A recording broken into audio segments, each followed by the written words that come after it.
volume down on.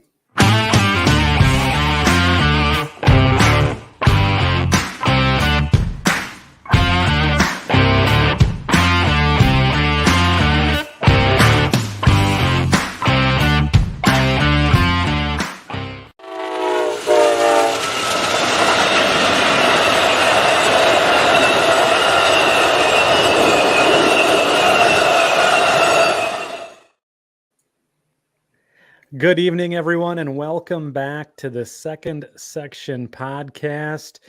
And tonight we got a hootenanny of a show for you this evening. As with me, as always, we have my co-host, Mike Ostertag. How you doing? Good. How are you? I'm doing real well. And we have It's getting hot. It's getting hot outside. It is getting warm outside, but it's nice here in the basement. It's really nice here in the basement. And tonight we have a guest here with us all the way from Minnesota, Tom Gasior. How are you? Hello, Andy. Hey, Mike. Thanks for inviting me. Yeah, welcome to the show. And some of you guys may know Tom from the live streams. Why don't you go ahead and introduce your alter ego, and then also why don't you tell us a little bit about some of the stuff you do in model railroading? Well, I just want to let everybody know that this is what you get when William Sampson has to bail on you. So, well, you were the top. You're the top bill. Top bill. Yeah. I don't know about that. But if you haven't known me, if you can look for on Facebook and YouTube, the Split Rock Mining Company.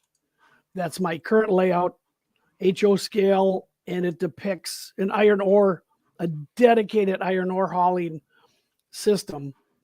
And I like doing live streams, and I like doing Facebook updates, and I just have been enjoying this smaller, manageable size layout, as Luke Lemons and his family have told me. So, yeah. So you've been on YouTube for quite a while, and you have a fairly strong presence. You do how-tos and tutorials, right? Yes, I try to mix those in with just rail fanning the layout. Right. I need to give you a kiss. Okay. Hey, somebody else is doing it. I gave you headphones. Yeah, he gave my headphones a kiss. Good night, Henry. Good night, Henry. Night, Henry. Love you. Okay. That sounds good. We'll see you then. Sorry about that, Tom. It's bedtime for the little guy. That's all good. I spent all day with my grandson. I gave my grandson today, I built an Inglenook switching puzzle, if anyone knows what that is. Wow. And so I built one that folds up, and he loved it. I gave him the challenge of moving the colored cars around, and he has to use a skewer. And he's better at it than I am now for uncoupling. So wow, that's pretty awesome. Yeah, I did get an engine with an old. Mike's old enough to remember this. Remember the Ernst gearing? Oh my God, do I ever? And you could just, you could crank the engine up, and it's only going to go 10 miles an hour. So I said, I need one of those. Weren't those originally designed for like the old Athearn Hustlers? That's what it was. Yes, and this is in like an Athearn SW. Whatever they had, that flat end switcher. So, but he loves it. It's an intro to ops, an intro to railroading. Yeah. And so you're getting them started young then. So you have a bit of a legacy then. Hopefully. Yeah. So teaching is part of what you like to do there. Obviously from your YouTube videos are very good. I've been a subscriber for a long time. And you're actually, your railroad is partly the inspiration for my Mascoutin Valley. So I appreciate that, Tom. So what else do you have going on in the model railroad content creation world? What I've been working on is trying to get, I photographed the layout in some really nice photos, and I sent them to a hashtag not sponsored paper magazine. So hopefully I can get a layout story there. I've also been working on some steel flat loads on flat cars. Okay. I've noticed, and Mike probably knows this, on the prototype, you see these cars carrying flat sheets or flat slabs of steel. Yep. And we know what they're supposed to look like. And so I see them in the model world, and I haven't seen anyone really get it right. I'm not picking on anyone, but so I went out to make hyper accurate versions of these flat steel loads, and I photographed them.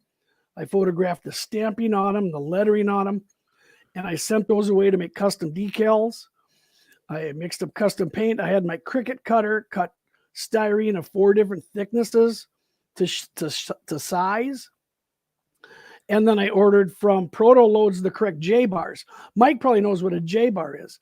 And I think that's the missing link that I see people when they load these on there, these huge metal straps that go over the steel load, and then they got a bar that they tighten because it's a giant threaded rod is what it is. A giant threaded rod, and then they weld it shut because on model form you see these steel loads and everybody's tying them down with a chain or wood stakes or whatever. If Mike or I would kick a car like that, 100 tons of steel is not going to be held. So I've been working on that and writing up an article and some other small layout projects. That's really cool. That's awesome. Those steel loads can be those steel loads. What amazes me about those steel loads, Tom, is the fact that, and being, we're both engineers, work for the railroad, and how few sheets of steel it takes for a car to actually be loaded. I mean, I've had as many as I've had a couple of 2 or 3 inch thick pieces of plate come in and they're only 2 high. Yeah. Or maybe 3 high. The density of that stuff is amazing. Right. And it's just incredible how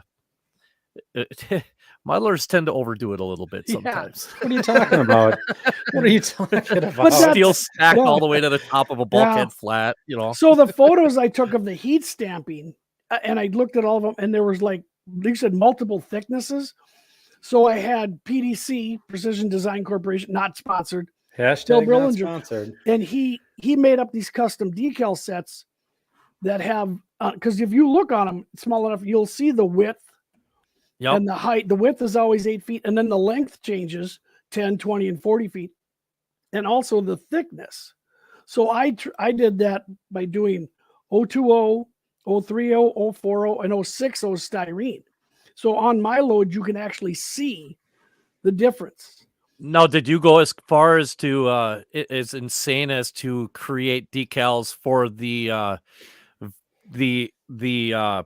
rolled serial number that's on the top of this on the white rolled serial number on the top of the I can go get one if you two go, but I went crazier than that because I made the little, you've seen these, Mike, the little white stickers that go with each, like 3 pieces, 4 pieces that are hanging off the side. I have that on these cars.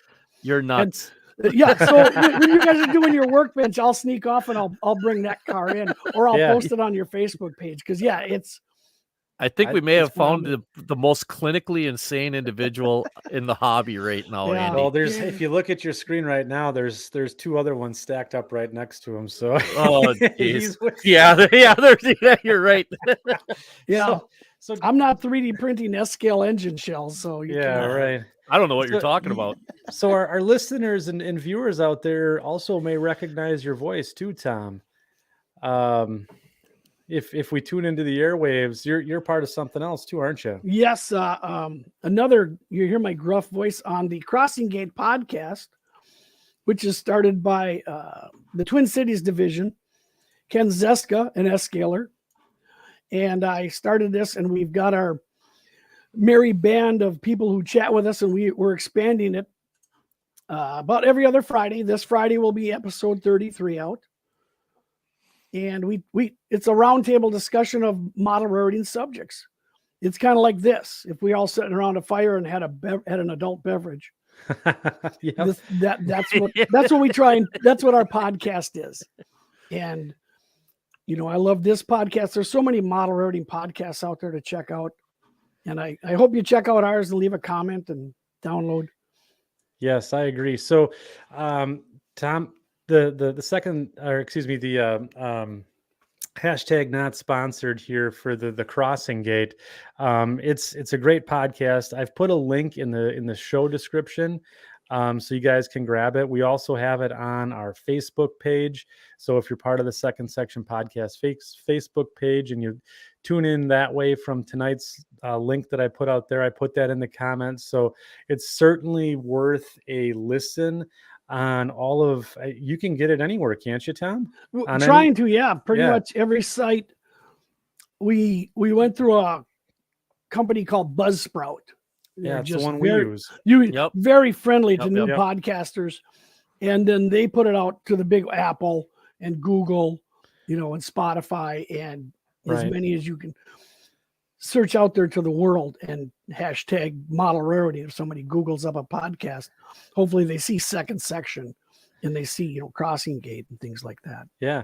So, I mean, and you guys have, quite the cross section of, I guess, co-hosts on the show. Are you guys all NMRA members, or is it a little of this, a little of that? It's a little of this and a little of that. Right now the crew is, including me, 12.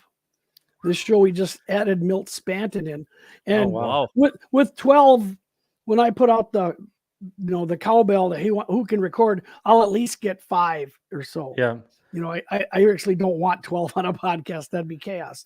But yeah, so and it's a little bit of that. I think it's half NMRA and half not. We're slowly arm twisting and poking and prodding for them to come back, because we ask people why they're not in the NMRA now. Hashtag not sponsored. And, and I get the one answer 99% of the time. And the answer is, well, I joined before, but so-and-so or this group or whatever blocked me out, or they didn't want anything to do with the new guy. And Mike will tell you, I'll preach to you, everybody, Gordy Robinson has changed that. Everybody's changing it from top down, and especially in our division and Wisconsin division. If you join now, it's not your dad's grandpa's NMRA. No, it's changed quite a bit. I mean, it's gearing up towards technology now, and that's a whole nother show altogether. And I've already talked to Gordy Robinson about being on the show, but he's certainly and the team that he's got working for him has certainly changed things. It's not the same NMRA that it used to be, that's for sure. But that's kind of so. And then what's your cadence? How often do you guys record? I like to put out a podcast every other Friday, twice a month. Okay.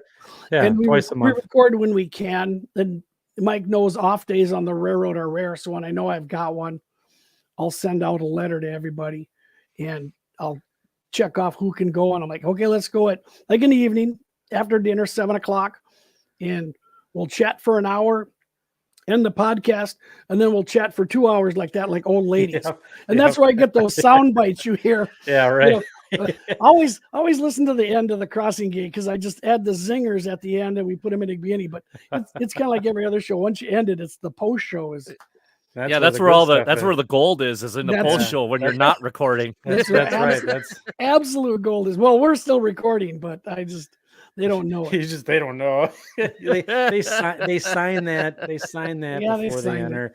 They did. And that's standard podcast fare. You're subject to all of the disclaimers even before you get in. So that's awesome. And again, I'll actually put a link into the show notes for the Split Rock Mining Company on YouTube as well. You guys got to check that out. I mean, some of the content that he's put out, and just to see the layout progress from when he started doing videos to today, it really goes through a transformation, and it's super, super good content out there, and you do a great job, Tom. So thanks for joining us tonight. It's the crossover. It's the Crossing Gate second section crossover show this evening. So Tom Barbalet on his Model Rail Radio, he coined the phrase hostage exchange program. So you two are expected on the Crossing Gate next recording. Yes, we'll basically. I'm there. All I got to do that. is you just gotta tell me. Oh boy. Yeah, the podcasters hostage exchange. Tom we do have a question here from the CNW Mondovi line and HO Scale. Is the Crossing Gate audio podcast only, or video too? It is audio only, And we kind of answer that this week, why it's audio only. One is you look at me and you want to see the other guy. So we're not handsome, we're not handsome like these two guys. So I have the face for radio. I just have my good side showing. I'll agree with that. Yeah. I couldn't get all the guys to agree to want to be on video. They're not, extroverts like the rest of us. And that's fine. I just want to hear them talk. I want their opinion. I trust these modelers. So, yeah. And that's one less thing for me to edit. Right. Right. Very good. So welcome, Tom, to the second section. We're very glad to have you. I just want to, before we get into our scheduled structured program this evening, we do have 43 people out in the chat tonight. Hey, welcome everybody. Welcome everybody. I'll just go through. It looks like we got Boomer is here tonight. Cheers, everyone. Mini Prince is here. DIG is here. Hello. Wigwag Workshop has been pretty much here since day one. So hey there, folks. Welcome. Otter Creek and Rio Grande is here. C&W, Mondovi Line and HO Scale is here tonight. Let's see who else. Camus Chris is here as well, and a whole host of others. Oh, and of course our Captain Chaos here. I am RO.com. Welcome. Joe DeLusso is here. Tony Dixon, David Winther. Let's see here. So cool. Or SoCo Olds 455. So welcome everybody tonight. So the big topic is what are we going to do in the summer? Do we model in the summer, or do we go do summertime things like camping and stuff like that? And then we'll go through our classic segments of hashtag not sponsored, short line of the show, what's on your workbench, and of course the main topic discussion this evening. So if you guys have comments, questions, throw them out in the chat. We'll get them up there and we'll ask the panel tonight. And Adam Cruz is here, and Randall Ellison is here as well. So welcome everybody. Again, let's see here. So on to our first segment this evening. We're not going to cue up the Greasy Meat Hands band just yet. But tonight, first segment is hashtag not sponsored. So I asked the panel this evening to just talk about either a vendor or manufacturer that they think is kind of cool. So tonight, I'll kick things off if no one minds. There's a company out there called Small Scale Innovative. So these folks here, and I'll bring them up on screen, hashtag not prepared. Let's see. So they do products like crossbucks and stop signs. And they also have figures and different types of stickers and full scale signage, FRA safety strips that they've added. But the thing that really drew attention to me, or drew them to me, was their construction. And of course, being in northern Wisconsin, it's always construction season. The orange barrels and the barricades with the sandbags on them. These are typically scenes that you would see all around Wisconsin in the summertime here. So Tom, do you have the orange barrel planters over in Minnesota too, or? Yeah, we have orange barrel monsters even. It's just yeah. It's funny how they just sprout without even watering. Yeah, I think they start out as those skinny ones and then they get bigger. Is that the deal? Yeah. That's it. Never thought of that. That's interesting. They just add water or something. They just add water and boom. They just kind of just get old. Kind of like those, as they get older, they get wider, just like me. Kind of like those those small little compressed towels. You just unwrap them and you throw them in the water and poof, out they go. That's right. Yeah. So I think that's what happened here, and it's same with Small Scale Innovative. The crossbucks and stuff, you just poke them into your layout, add water, and they turn in. No, that's not right.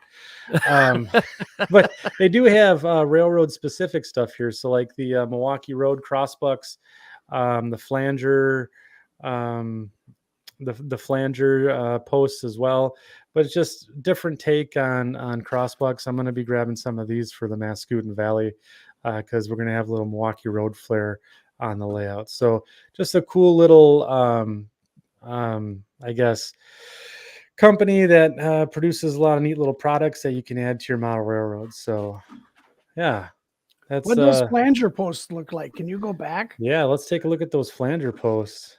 Because that's a seldom modeled item. I did it on a diorama. Mike knows what they are, and it's just. I have one. No, you have one. Okay. Yeah, I've got one of those. Yeah, I've got one of those sitting in my other room over there. Okay. Yeah, ours are just the post that does not a V, but it'd be one angle of the V is the ones we have. Just the one side? Yeah. But I mean, television, you'd see that everybody coming up to a road, a bridge, a culvert, anything. A switch. A switch. A switch. That's important. Yep.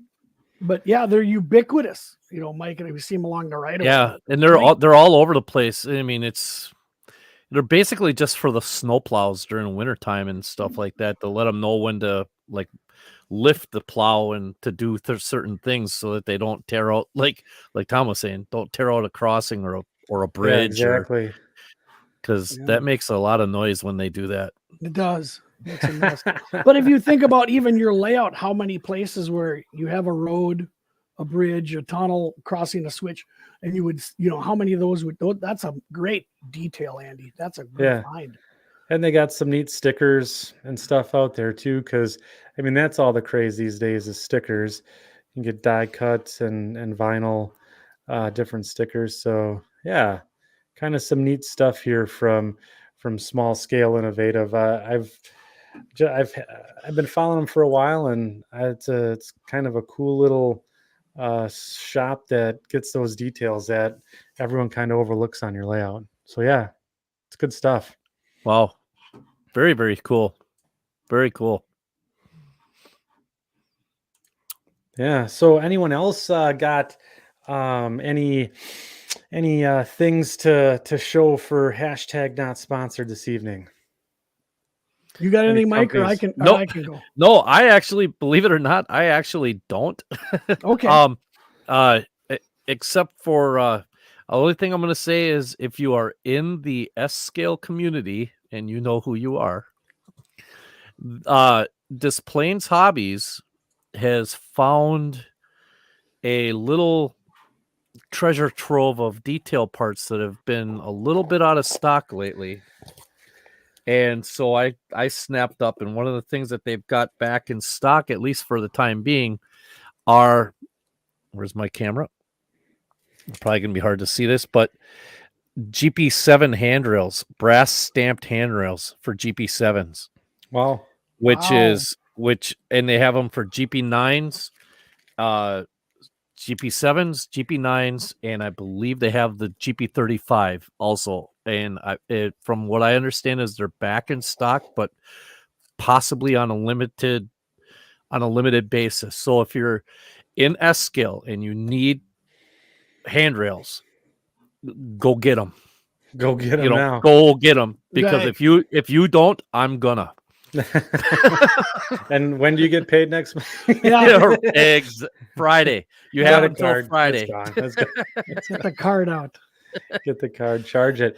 So just a quick question back to the flanger sign, since we have a couple of locomotive engineers here. Would those flanger signs be used on industrial track or mainline only?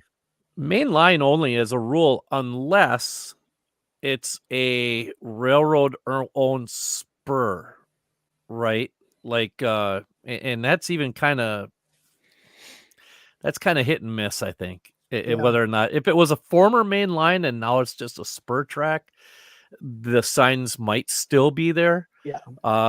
But generally, I think I don't know, what's it like on the UP there? Are they just on the main line for you guys, or? That's the only place I've seen them. Yeah. Is on the main lines. Yeah. Okay. Well, that's good stuff. So, and then back to Mike there. Those are S scale, right? Yes. Yeah, and they've got all sorts of different. They carry, Des Plaines Hobbies carries everything for pretty much everybody. Whatever you got, they're pretty much a full full spectrum hobby shop. They even actually have a lot of old plastic, like car models and airplane models. And if you're into balsa wood stuff, they've got that. And they've got, they pretty much run the gamut, but they are definitely an S-scale supplier, so to speak. They are the quintessential S-scale location to go get your stuff. They are the spot. They are. Yeah, I've been trying to work in the word quintessential all day. So is that's word of the day calendar? Word of the day. Yeah, word of the day calendar stuff right there. Now spell it. Yeah. PH. Yeah, you got it. you Nailed it. That's it. All right, Tom. How about you? What did you have? What do you have queued up there? Well, I'll share two items or two Sure. companies that I really like, and you can go down the rabbit hole. One of them is called Vantage Modeling Solutions, VMS. And Ooh. they're a company out of Poland that does like the finishes. So they make a thing called a chip and nick solution. See if I can hold it there. And I can share their screen there too. Yeah. It's a paint. You paint it on, let it dry for 20 minutes, and then you start scraping it off, and that color is left, and it looks like nicks on the paint. Mm. And the best thing they make are these finishes, these varnishes. Yes. Their flat top coat makes decals totally disappear. Really? Is that airbrushable? It's supposed to be used in an airbrush. Okay. You just put it right in there. You can use some of their thinner. They make thinner. They make paint remover. They also make these beautiful things called spot-on pigments. Okay. Oh yeah. And they have colors and different coarseness. And then they also sell the binders, in matte and flat. And they're basically, once again, made for military modelers. I think steal from those military guys all you can. And VMS, look up VMS on YouTube. Yeah, there you go. Thank you, Andy. Yeah, you bet. Their tutorials are second to none. Step by step, they show you how to make beautiful models, and there's nothing that they do that you can't do, like spatter techniques, mud, rust, and they've got all kinds of products that are applicable for model railroading. Wow. No stick tread, paper, how to make paper. Like you want to make a tarp loading on a car, they have a product that you put on paper and it makes it look exactly like, tarp loading. So Yeah, like look at all the things they got. And, covered loads. Right. And not sponsored again from the States, the Plains Hobby. I go to a place called Michigan Toy Soldier, and they're the U.S. distributor of this and many other things. And if you sign up on their website for their emails, every weekend, Michigan Toy Soldier has like 4 or 5 companies that they give just a blank 20% discount to. And VMS comes up like every other month. And Vallejo, Tamiya, AK and MiG are also on there. So all the tools we use, but I can't say enough about this varnish, and I'll show that later in our workbench. This group here, Michigan Toy Soldier Company. That's the one. They are fabulous in shipping and ordering and back ordering, and their emails, they send out all the new products, but it's basically for military modelers, but we steal everything from them. So I really, really like it. Now their coatings, their decal coatings here. Yep. The decal coatings and stuff, they come in, and the only reason I know this is because I was paying attention to your show. It comes in 3 different types, right? Correct. Like a matte, is it matte, matte, semi-gloss, and satin, gloss? Yep, satin, gloss, yeah, satin and a gloss, yes. Yeah. So which one do you use, or do you use all 3? I purchased all 3. So different uses. Of course, the gloss I would apply before applying decals. And I've done that. I'm doing that on some ore cars now. And then if I wanted to weather them like with a pin wash and things that run, I would then coat them in a satin, because the satin will dull down the finish, but you can still use the pin washes and have all the streaks on your cars.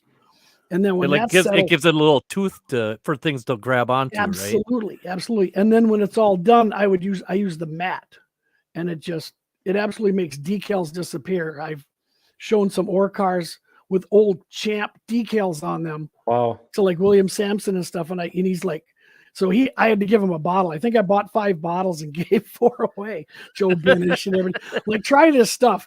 And I never got the bottles back. So it's really, really good. It was the precursor to the taco sauce. It was.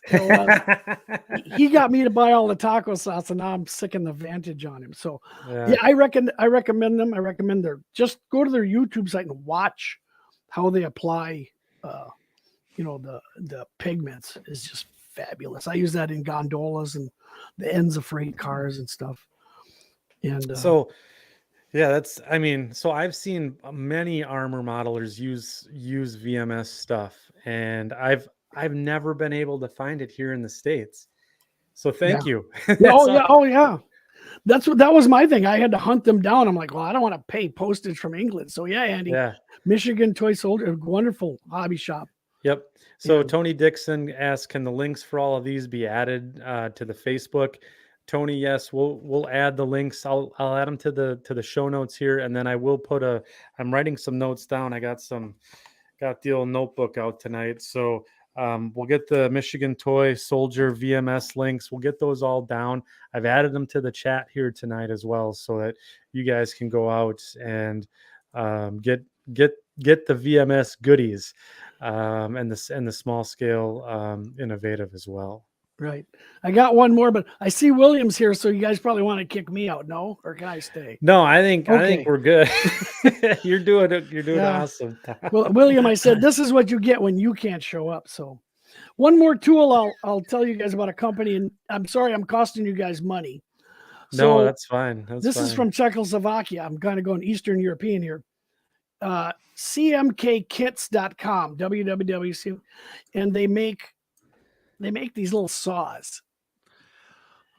And okay, so now that is different. That's the same kind of saw that Micromark sells, that a guy at Train Fest originally sold like years ago. I have the original. Yeah. Those saws are amazing. Yeah, these are replaceable blades, and you can buy them with, I know, 3 different types of teeth. So you can there's teeth on both sides, and you can get the one that has like coarse and then fine or all this. I bought all the blades, but these are for cutting especially styrene or wood. And so CMKkits.com, and these are the neatest thing. Once you get these, you're going to be like, how did I live without them? And it's the Razor Saw Profi set. There you go. That's the original one. Yeah. This is the original. Yeah, let me bring it up on screen here so you guys can see the wonder that is this website. Yep. And if you live by each other, go in so you can go in on the shipping. Right, exactly. Because I think it comes from Europe somewhere. But they make those little razor saws, and that's come in so handy for reshaping and chopping. And even I've used it on balsa to make balsa trees, to make the pine trees and things. Oh yeah, that's good too. The beautiful thing about those saws is the fact that the girth on them is virtually negligible. Right. There's almost nothing to how thick would you say? 1/100th of an inch. I mean, it's the thickness of maybe a piece of paper is how thick. It's probably less, or even less than that is how thick the cut. Your saw girth is. Right. Girth, and Andy, did you know that's his second big word of the show? So negligible. Girth, yeah. There's 3. So we're negligible. No, they are like I said, you and I can hold them up to the camera. Yeah, you can't even see it. You can't even see it. I don't have one, so this is something that I've been looking to get as well. So again, thanks fellas for costing you money. You're costing me money. But so this is the whole reason I started this show was so I could learn this stuff and buy more things. So good. So one thing that I did notice on these is I'm not sure if that one that you have, Tom, will do this, but I've already taken the bottom blade out or the bottom screw out of mine and swung this all the way out to extend the blade out to make real slow, in a location where I might not be able to get at a good cut Yeah. with the handle being so close. You have to be really, really careful doing it, but it'll still cut with only being held on by one of those screws. Yeah, this one you can see the blade's only held in by one screw. Oh, and the handle's held together by two. Oh, nice. So yeah, you could swing that already out to That's nice. at any 90 really degree nice. you want to get to. And yeah, I just sawed up a Walther's silo, like a the silos that I used to load my ore cars. I'm actually shortening them because I saw this thing, 3 minutes I was done through it. Wow. Yeah. That's awesome. And they have the replacement blades there too, or have you not Yes. gone through a blade yet? Yeah, I've gone through a couple because like Mike said, they're so thin that they're very good this way, but if you flex them, they will break. They'll snap. They will tear. They will tear. Even though they're made out of metal. What is the name of the company? CMK Kit. Ah, here we go. Oh yeah. Yep. There you go. Yeah. And you just buy one handle, and then like I said, I've got a bunch of the packs. And I think I bought a variety pack or whatever this is. Yeah, Adam, you will need one of those to finish your bridge. If you're building one of those Micromark engineering bridges, this is the tool.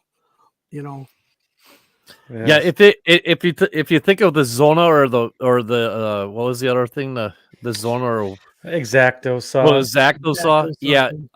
Take that saw blade width and cut it down by 1/10, and that's the width of the cut that you're getting with this thing. Wow. It really makes, especially if you're trying to square something and put it back together, and you want to just splice two pieces together. Yeah. It really makes it very, very nice to do it. So is it helped you guys like with kit bashing and doing locomotive and detail work? A lot of detail work, a lot of kit bashing. Yeah. For structure builds, it's you need it right there with your X-Acto. Yeah. That's outstanding. Any other goodies in your toolbox there, Tom, that you wanted to share with us? I'll leave with two. I don't want to drag the show out for 3 hours. And and then there's just one more here from WR Fremo. Could you use the CMK saw on track? I wouldn't. You could. There's better things to cut track with. Yeah.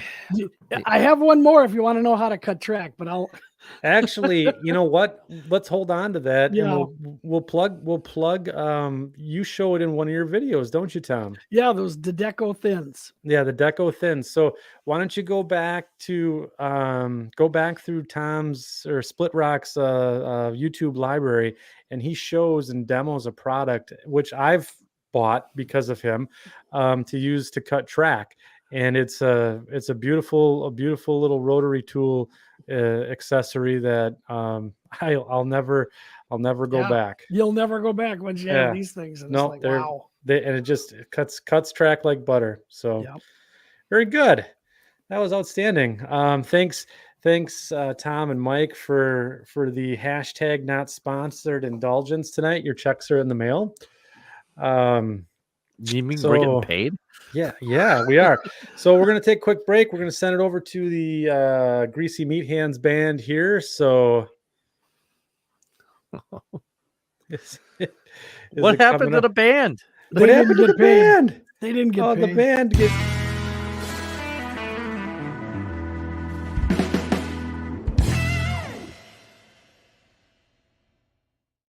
at its finest, live TV at its finest. So the production value of this show is actually getting better. That's right. Nobody runs knows the gamut from A to B. Nobody knows what's in this flask. So, all right, it's time for short line of the show. Mike, I'm gonna let you steal the wheel. Where are we going today on the big map? All right, we're in the state of Georgia. Okay, we did Florida last time. We're gonna do Georgia this time. If you are anywhere near a paper mill, anywhere in the United States, you will have seen products from this railroad in and out of your mills. Especially here in the upper Midwest, we get them all the time.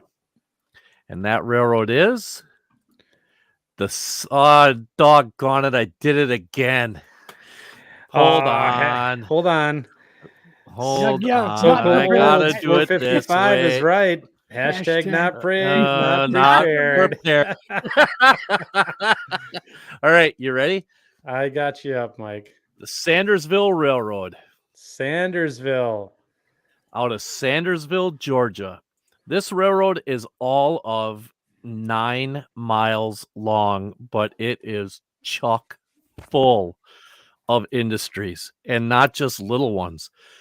We're talking kaolin clay, which is a binding agent used in the paper making industry. Paint pigments, wood chips. It's just, the list goes on and on. This is off of the Sandersville Railroad's company website. This is their map, and this is a really neat little map. This map actually shows they only interchange with the Norfolk Southern here in the little town of Tennille. But it actually tells you at each one of these locations what industries are there.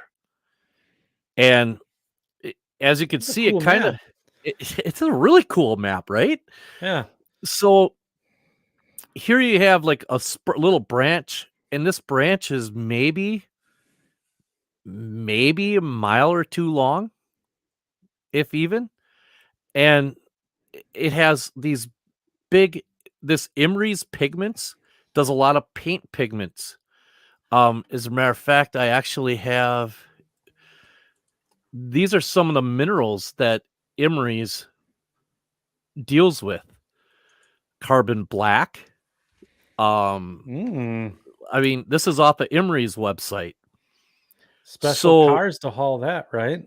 Yep, you could have special cars to haul carbon black. I'm not sure if they actually ship a lot of it out in rail car. I haven't done that kind of, research as far as that. But I mean, the amount of different, like kaolin clay, mica, these are all talc. These are all things that are very much used in the paper making industry. And drywall. Bentonite. Hey. That's up your alley, Thomas, right? Yep, that's a clay that you guys use for to make that is used to make iron ore pellets. Essential taconite, taconite, to make it taconite pellets. So you keep on going. I mean, and then I'm sure everybody who's ever seen a train has probably seen a thiocalin car. A small little 40-foot tank car, white tank car, just says, you can't miss them. It's big giant blue letters, says thiocalin right on the side of it. This is where it comes from. And these industries are very large. There aren't very many small industries here.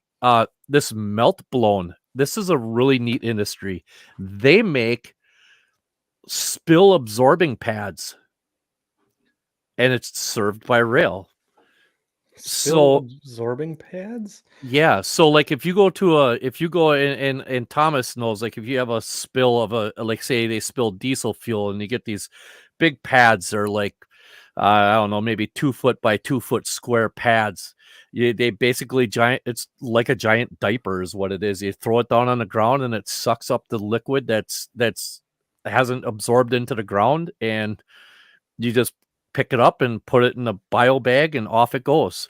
It's a big bounty. It's a big bounty. Yeah, it's a giant piece of bounty. Yeah. Beal Farm, Duraline, and another Emery's Pigment location up here, and these are it's really kind of neat because here we're looking at, this is their shop facility, and their shop facilities on a stub end. Hey, Mike. Real quick once, production value here. So there's that little tab there where it says Sanderson Railroad Company there on the left with the directions, and give me directions down. Yeah. And then right on the right, just kind of close that. Oh, right here. Yeah, get rid of that. So you pull the full map up. Production value. Okay, let's keep her up.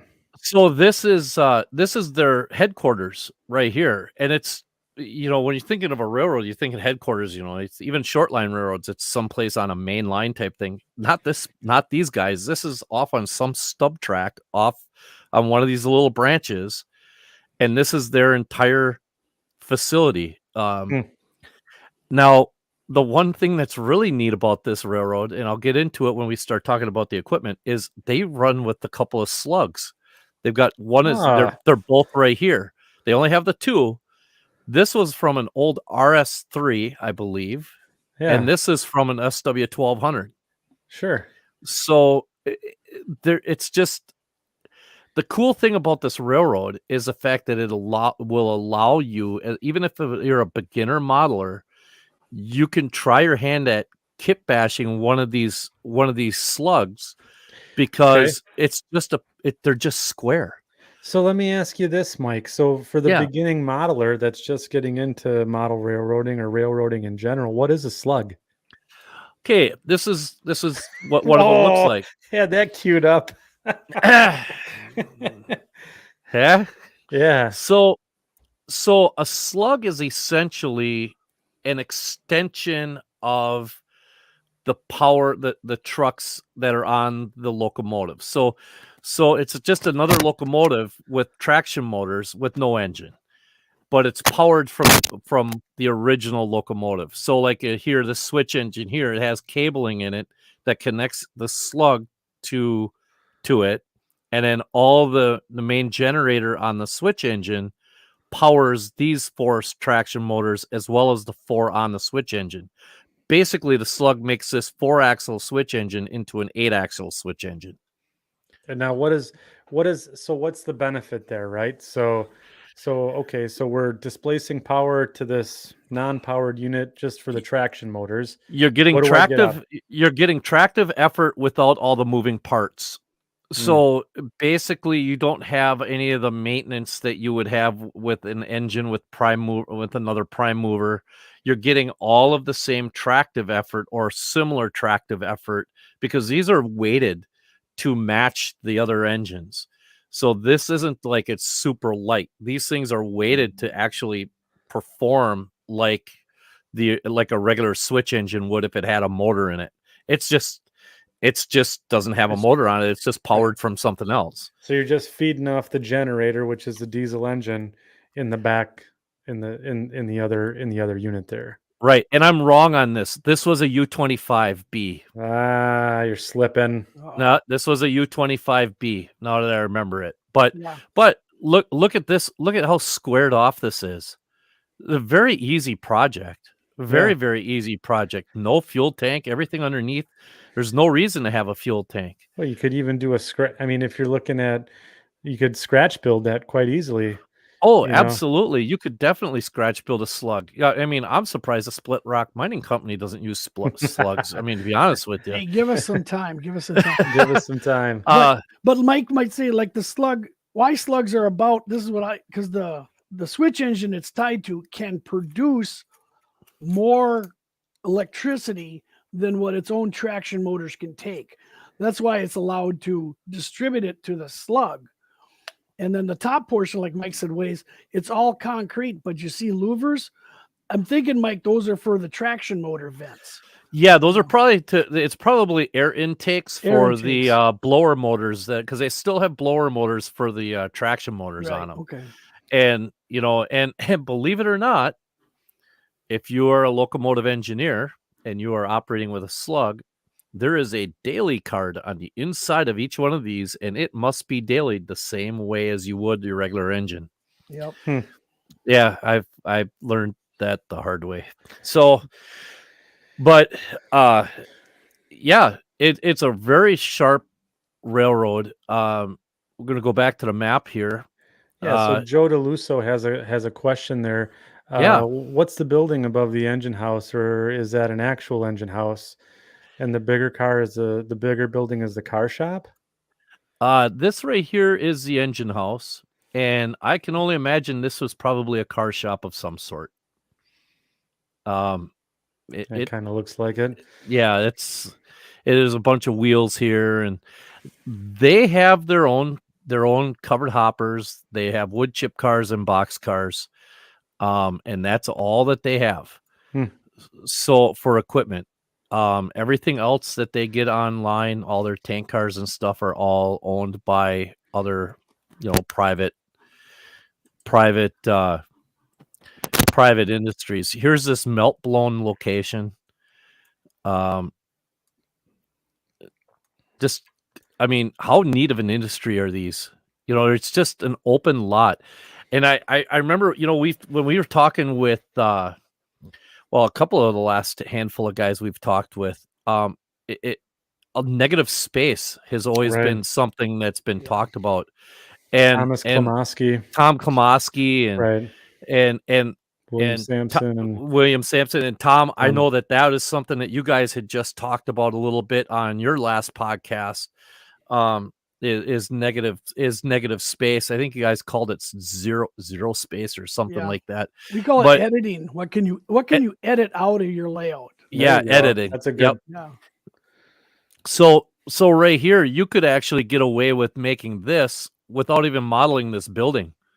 You could actually get away with just having the little spur off of this and have it kind of tucked behind the trees. There's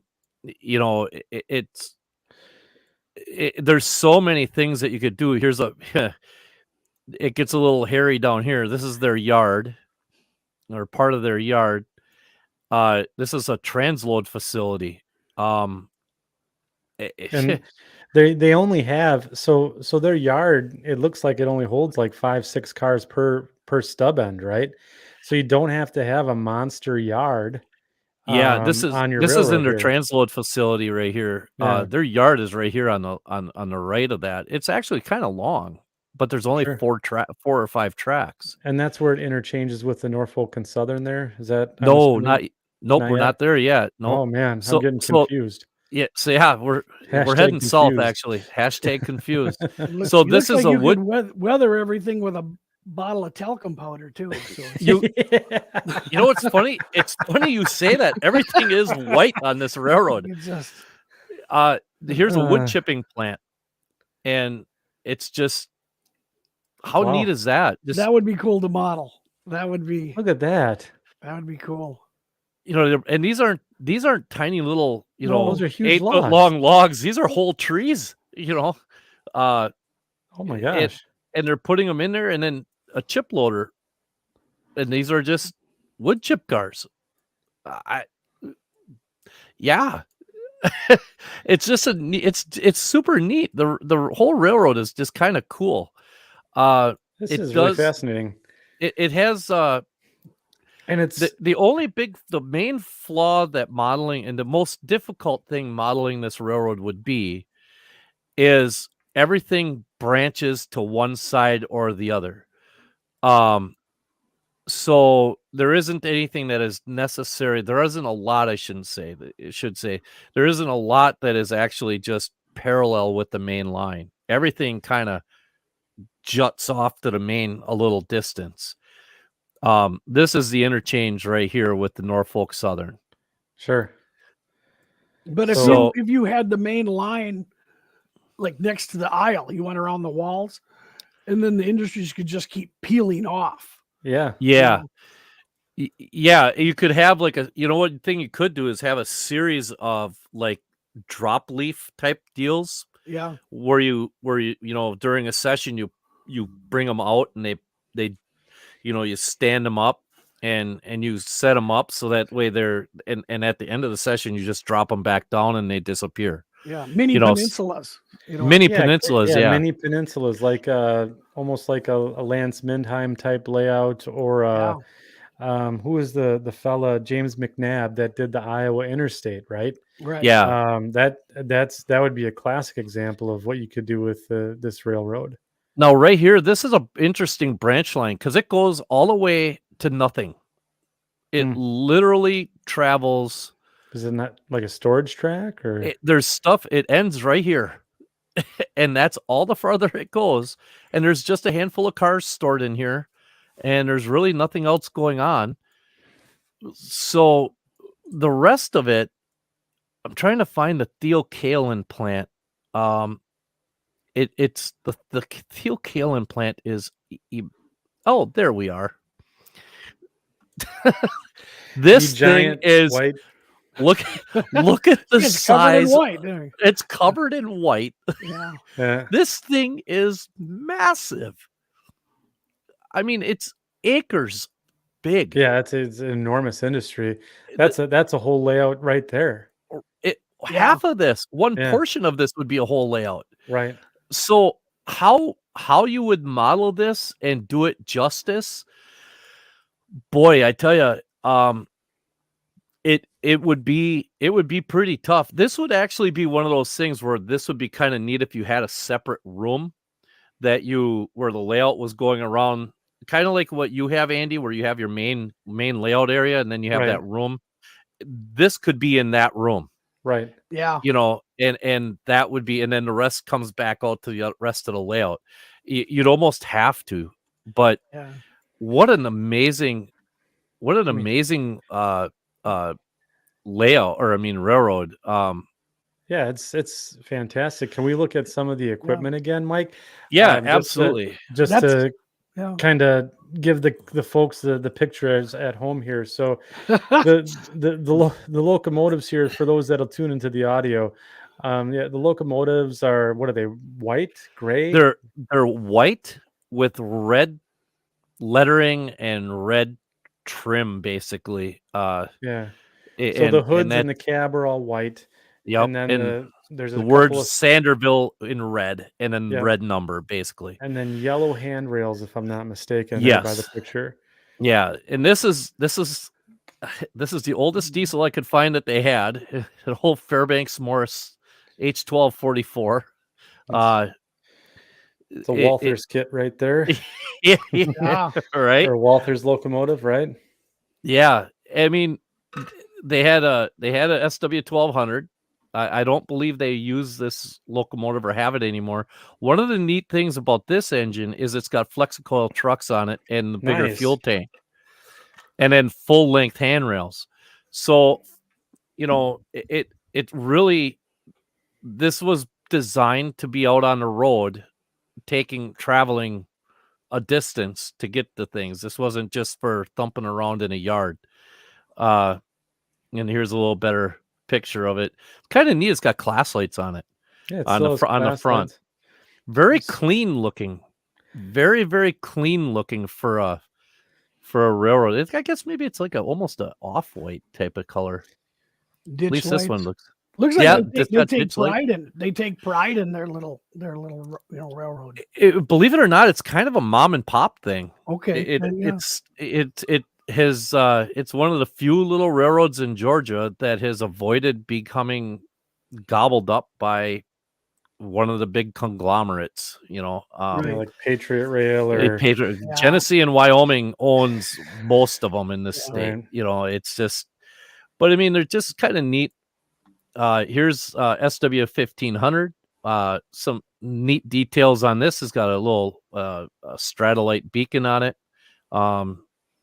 Here you go. Here's the theokalin tank cars and your string of clay cars and tank cars. Followed by a slug there too. We had a slug in there. That's the U25B slug that they've got right there. Mm-hmm. And as you can see, they tried to get a picture of the top of it. It's actually very clean on top. It's just nothing. There's nothing there. So on the top of the slug, but here these Sandersville covered hoppers. I've got pictures of some of them, or a couple of them. They're very unique in they're only 4,000 cubic foot, which is kind of small for a 3-bay covered hopper. But we'll get to that here in a minute. But here's some more 1500s. This is number 300 again. Yellow. Where the footboard, where the base, where the footboard is, would be the pilot. The at the bottom of the pilot is yellow, which is black pilot. Here's an old. This is one of their newer acquisitions. That's not white. No, this is the 300. This is the 400. This is a former Illinois Terminal SW 1500. Wow. Yep. So it's painted black and it's got the white stripes instead of the orangey reddy.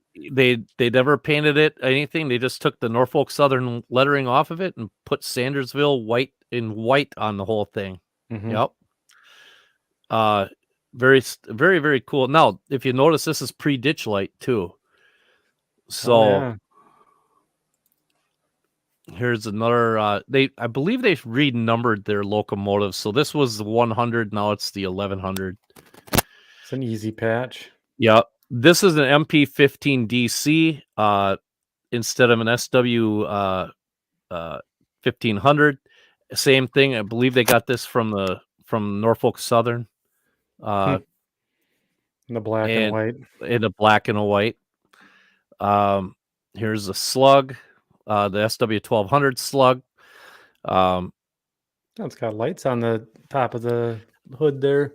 Yep, you got to have the lights on both ends because obviously this could be operated from either end. So the headlights actually extend.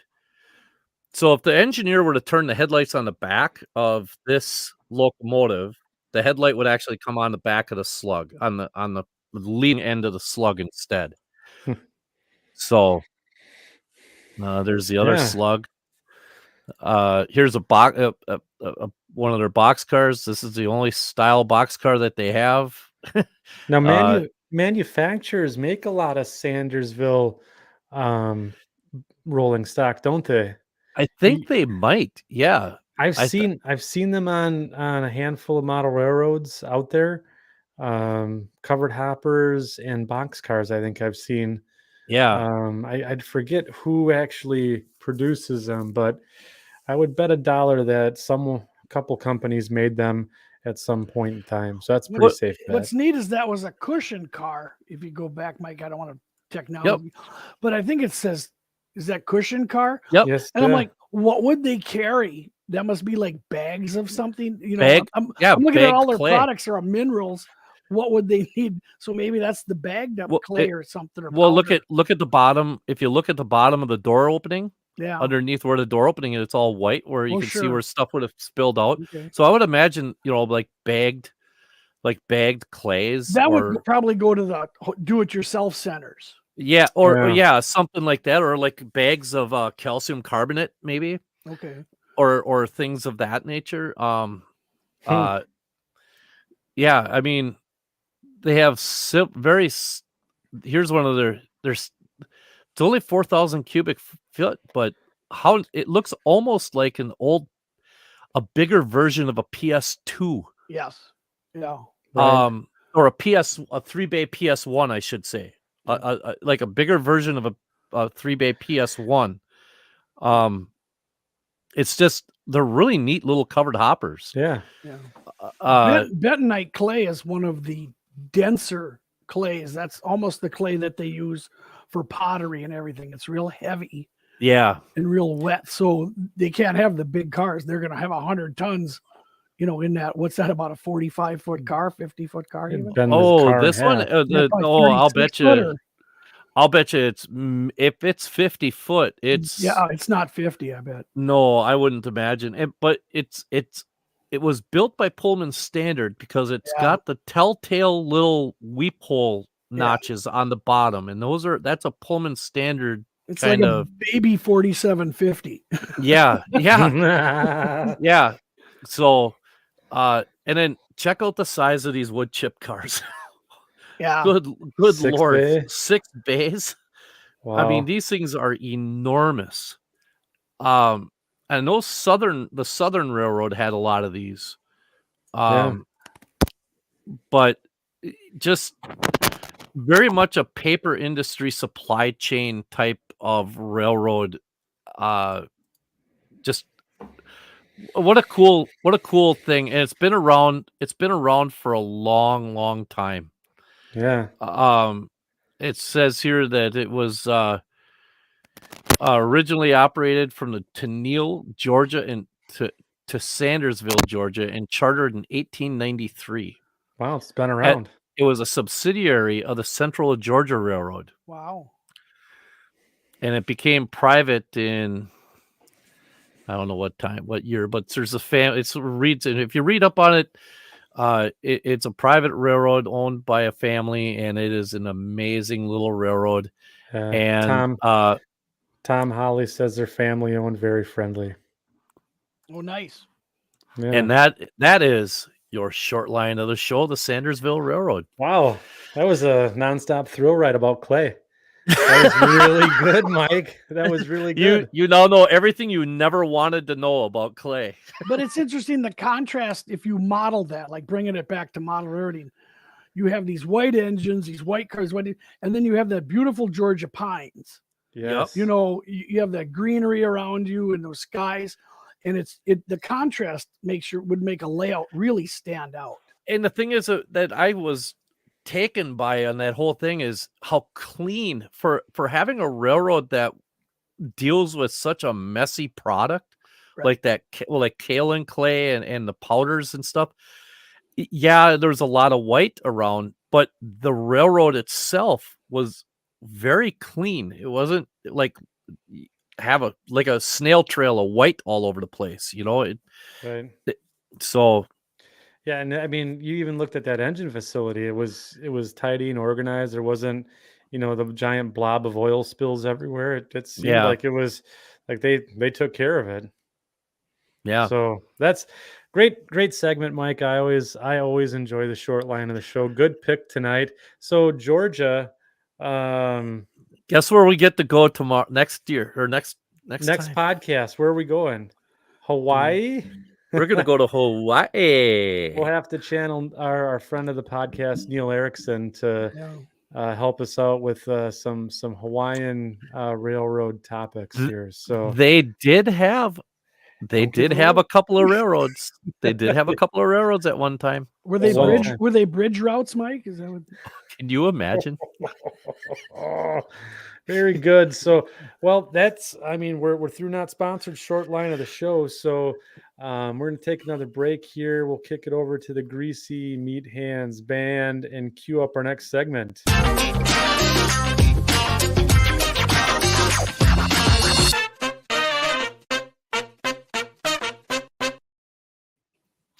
That's right. It's time for What's on Your Workbench.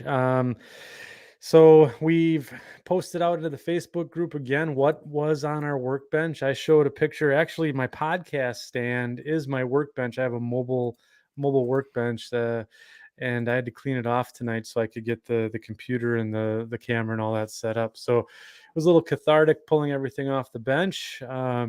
It was quite messy, but I want to give Mike and Tom just a bit of an opportunity here to talk about what's on their workbench, and then we'll go ahead and get into the viewer Facebook posts on what's on the workbench here, and we'll ooh and all over that in a minute. But Tom, you said you had something you wanted to grab. Okay, yep, and I grabbed it. So I was talking earlier about these flat steel loads, and I'll see if the camera can get this in, and I'll try and zoom in. Here, I'll get you up on the big screen there. Look at that. But that's a sheet of steel, Mike. You see all the lettering on there? Yeah, I just want to let you know that a black van with guys that are going to take you away with a little white suit. They got a real nice, comfortable white coat that you can wear. Look at that. Dude. And so look at that stubby bulkhead. Yeah, this is an Atlas. I got an Atlas cutoff one. And so I've got the 10-foot loads, the 20-footers, the 40-foot underneath. You can see the little tags.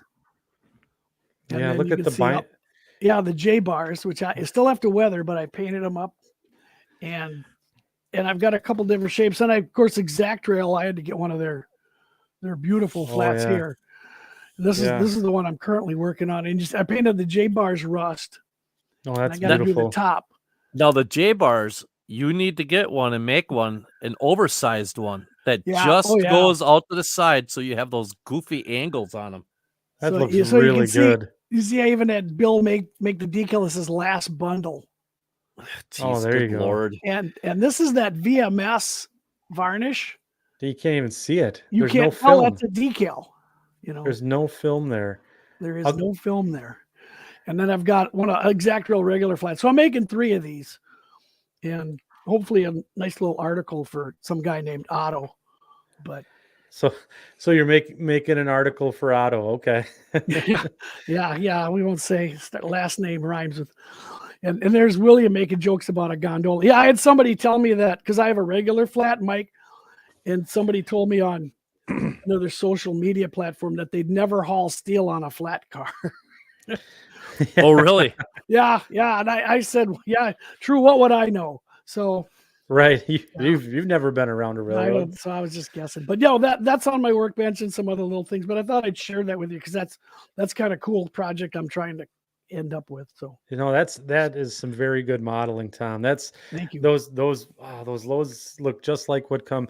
We got a steel processing plant in Oshkosh where I work, and it looks exactly like the stubby bulkhead cars. And yep, they don't stack them very high. Got the rust on the side, and the cars are weathered, William, by the taco sauce. I just wanted light weathering. Yep. I didn't want the cars to be the show on this one. Yeah. You know, because I'm hashtag not sponsored. Not sponsored. I'm not writing an article on how to make the cars and weather them or anything. So I'm like, but the hashtag not sponsored, the taco sauce. To my panel line is. So we do have a quick question for you from IMRO.com. Where do we put the colored map pins in those steel loads? Well, they're held on with magnets, so I'm actually going to have a guy holding them. There you go. That's pretty funny. Good, there's a joker. There's a joker in every bunch. But why is it always Eric? Why is it always? Well, hey. Everyone's got one. Mike, what have you been up to lately on the railroad, if anything? Okay, I'm actually transitioning into our main topic to a certain degree, but I'm going to do this first. Okay. This is a and we're going to go share moment. There we go. So what I've got here is I've been working, as many of you who followed the podcast and everything know, I've been hand laying. This was the last section of flex track that I had, and I went ahead and I got it hand laid, and I had gauge spiked the track, and now I'm going back through and finish spiking everything. So every third tie is getting a set of spikes on each side. And like right here, you can see how there's some here and some here. That's because this one here and this one here were just gauge spikes. Well, there's no sense taking those out. Just leave them in there.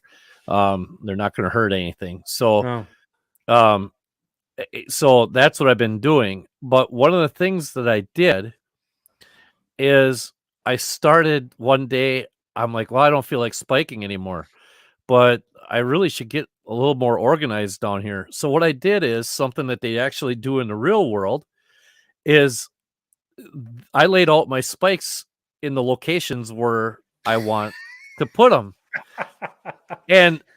But the thing is micro engineering, these are the micro spikes. Doing this is a really good way of weeding out like bad spikes compared to, these are all good spikes. So I can just sit down one day, like maybe tomorrow or something. I might come down here and down in the basement and just turn on Hulu and as some background noise, or maybe maybe some podcast or some podcast. Yeah, maybe the something. Who knows? Maybe, but and then just go to town and just start spiking, and eventually, I did all of this whole area here on both tracks. I did in maybe it was 2 days, and I worked for an hour and a half on each one of them. Yeah, that's really good. So I figured, a little organization. It looks kind of funny because it's just got little piles of 4 spikes but as I go, I don't have to worry about, I need more spikes. I know exactly how far my spikes are. All of my spikes are laid out. I can just go put my nose down and just start going and doing it. There you go. It's good. One other thing I've done is, and this is transitioning into our main topic. Not yet, Well, because we do have not viewer, yet. we do have viewer stuff to get to. Yep. But I had our friend Luke Lemons came over, and we tapped my speeder that I have, the condenser. It needs the fill cap has to get put back on. Well, on the right here, there was a stud in here, and it was broke off on the inside, so we had to drill through it and basically drill it out, and then we ended up with having to make this one larger than than what it was supposed to be, because just we were a little off center. So we just went ahead or I should say Luke just went ahead and drilled the next larger size hole and tapped it, and now I have the proper holes here to reattach the filler spout for my speeder for the condenser. So I'll be able to, and we tested this and ran water through it, and it came out the bottom of the water jacket. So the system is still sealed. So after however many years. So Fairmont, is that like a 78 Ford Fairmont, or what am I looking at? Is that, did you pull the block out of old Ford Fairmont? Fairmont Motor Company of Fairmont, Minnesota is who. However, my motor was made in Fairmont, Minnesota, but it was assembled. My speeder was assembled in Toronto. Huh. Well, yep, because they had a plant. They had a plant in Toronto for all the Canadian speeders, and mine's a Canadian speeder. And so there's some model railroad routing. You get a carloads of speeders going to Canada from southern Minnesota. You know what's really funny? You say that.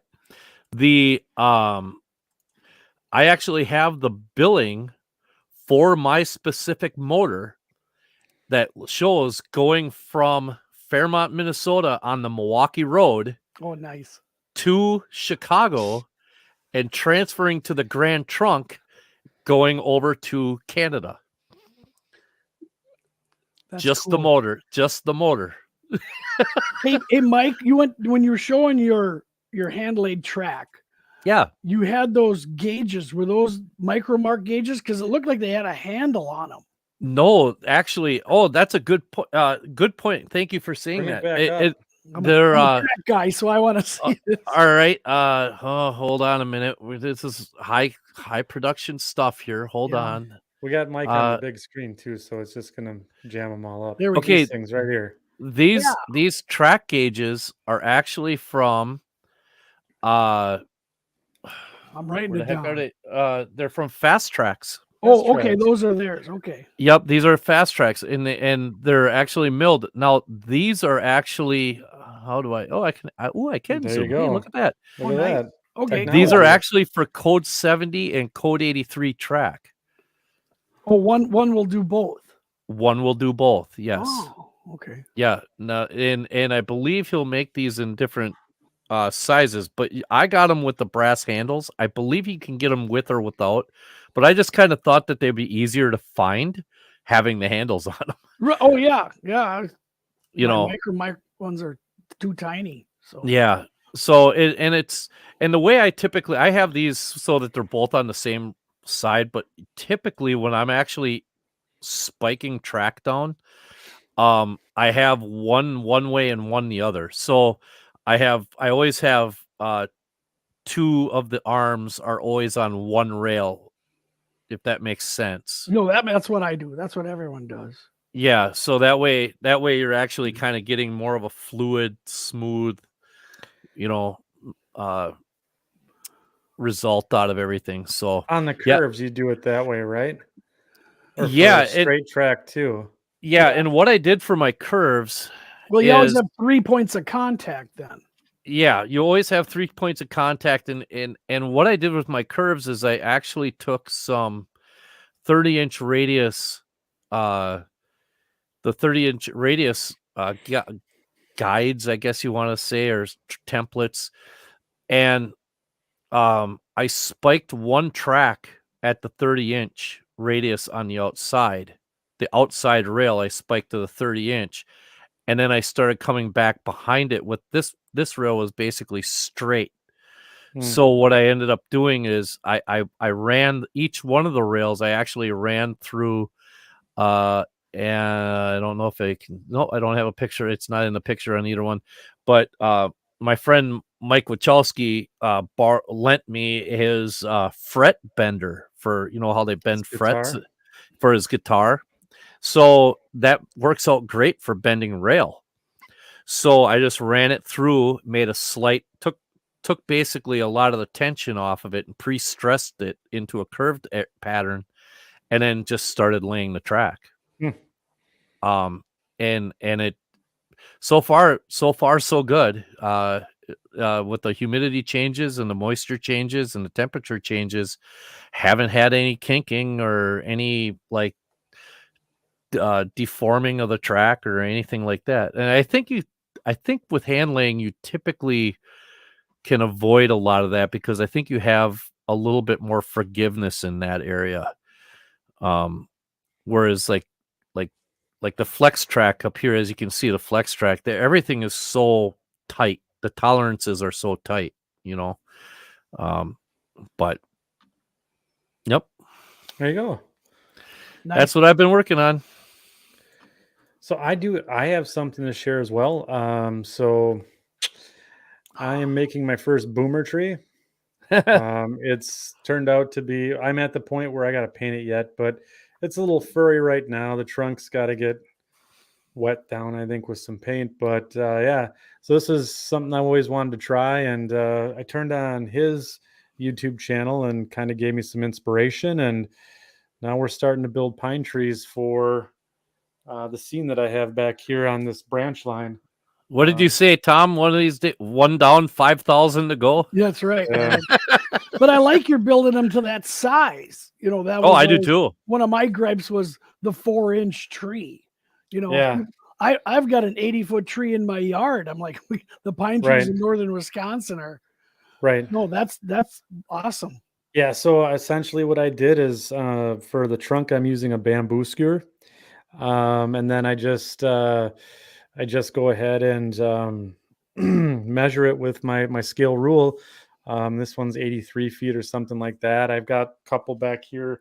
This one's going to be 60 and 70, right? So I'll have 3 trees in this scene all over, 50, 60 feet tall. And if you look at my backdrop, all of the trees back here, they're 50, 60, look behind my head there. That one's probably 80, 90, 100 feet tall. So, and that's how big they get in northern Wisconsin. So, yeah. Well, you're giving the illusion though of distance with doing that. Where if you have your 3-dimensional trees in the foreground at the actual size, and you're giving the farther away our eye focuses, the smaller something could be. So something 60 feet high, 100 yards away from us doesn't actually look as tall as it does 10 feet away from us. He's forcing the perspective. Yeah, that's right. You're doing it the right way, Andy. That's beautiful. Yeah, that's awesome.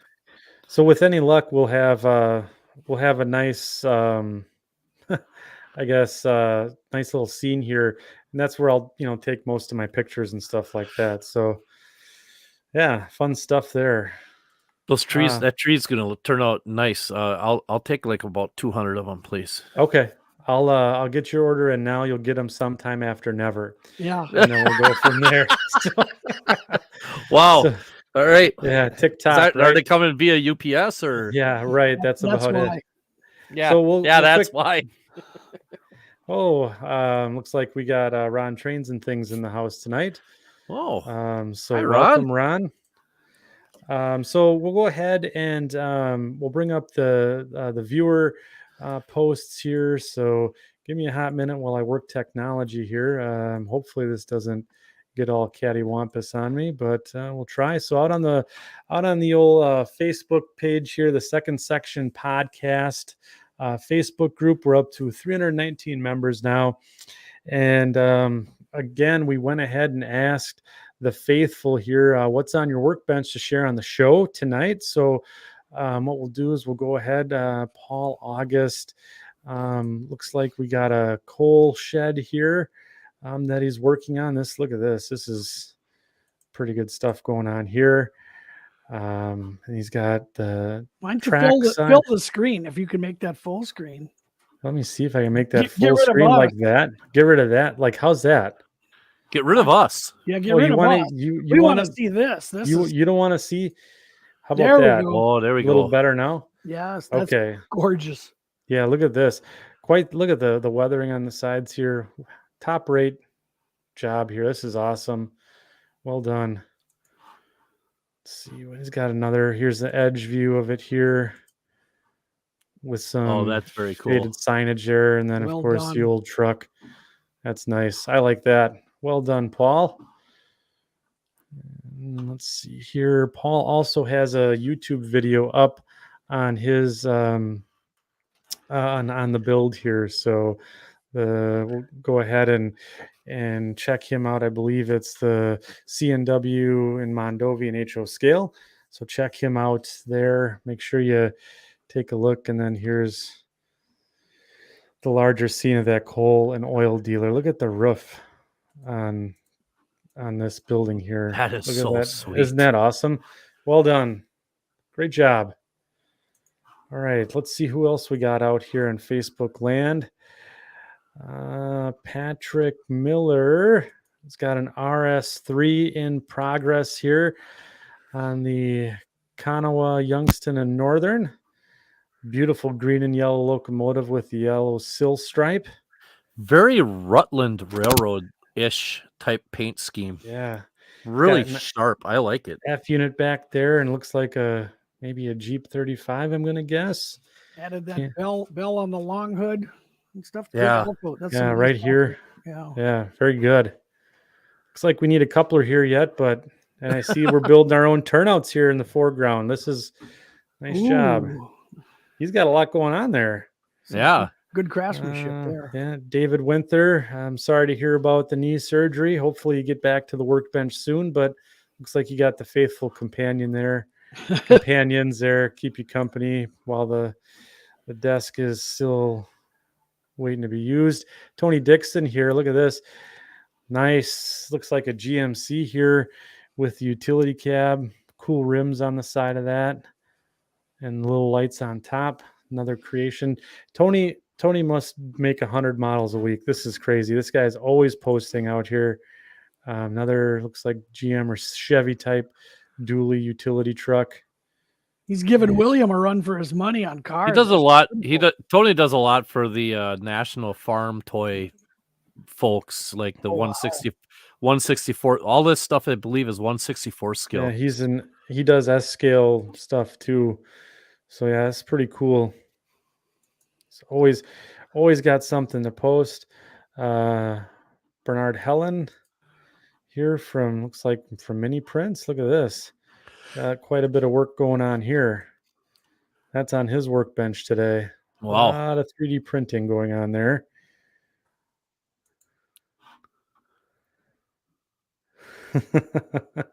Philip Dimmer. Now look at this. We got some, looks like we're doing some container weathering here. This is real nice.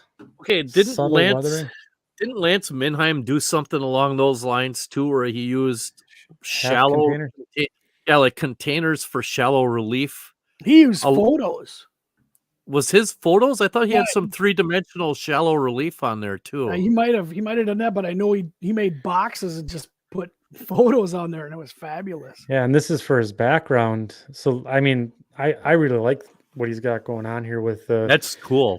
Yeah, with the containers, and then just kind of sawed them in half so that they're just a little bit of relief on the intermodal yard, and then got the pallet full of goo here with the. I mean, there's still quite a bit of space on the workbench here to add another maybe 2-3 projects. And then I think I see some taco sauce here on the far left. Well, if you stop and think about it, that's a really smart way of doing something too, because you get a lot of bang for your buck. You basically get 2 containers for the price of one out of. Oh yeah. Yeah. So you're really just cutting a little bit off, just cutting the sides off. Not only taco sauce, on the top of that, you can see he had oils, which is Yes. really Yeah. a Artist fun medium. oils. Those artist oils, because if you're tired of it, you can walk away and come back tomorrow and still work on it. A little. That's Those right. oils are awesome. Yeah. A little bit of turpentine and your problems go away. Exactly. That's right. That's something modelers should not be afraid of, is to use artist oils on their for weathering, because they're so easy to fix. So if you forgiving. Yep. So forgiving. And then look at this. He's got the scene here. Look at this scene. Oh, That's pretty cool. Sweet looking. Yeah. Well done. That's a good finished product. I like how that turned out. yeah, that's you're in a big city. Yep. Yep. You're Yeah. someplace. That's awesome. Good job. Well done. All right, Eric Hall. Look at this. He's working on detail parts for a grain elevator that he's designing. He wanted to see what they look like upscaled. Again, here Eric's got. Look at all this. Is that 3D printed? It looks like it. Wow. Look at the little like the vents and stuff for the top. Dust collection cyclone fan vent thing here. Jeez. That technology has just changed everything. Look at how delicate, the support structures are. Look at the N scale version of it over here, of that dust collector. It's given modelers an outlet to not be afraid to try something. You can make this stuff pretty inexpensive. I mean, it's not that expensive to get into it. No, it is not. Well done, Eric. Wow, that's so. This one, look so at this. Cool. Look at the roof details here that he's got going on. This is pretty. Look at the motor with the ribbing on the can motor there. Jeez. And we all look at the roofs, right? Right. Yeah, exactly. That's where you put that kind of machinery, and it's fabulous. That's well done. Top drawer. William Sampson, scaling the head house on one of the Hiawatha Elevator District structures. Let's take a look here. Oh, yeah. Oh, jeez. But that's the scale. We had this talk. Yeah. And that's the Walters one. And this we talked about the pine trees earlier. The four, Look at the scale ruler here. And then whoop. And a scale photo. Yeah. And I believe William had his friend use a drone to measure the height of that. Holy cow. Really? Yeah, they went down to the Hiawatha district and got great footage of all around the elevators he's building. It's twice the size of the Walters one. But it's amazing. Isn't that just dominating the scene? And that's what that elevator did down there in that southern Minneapolis. Yeah, so here it is. Kind of framed up here with the silo stacks next to it. No, is the Hiawatha district, is that down towards Dinkytown, down by the university? No.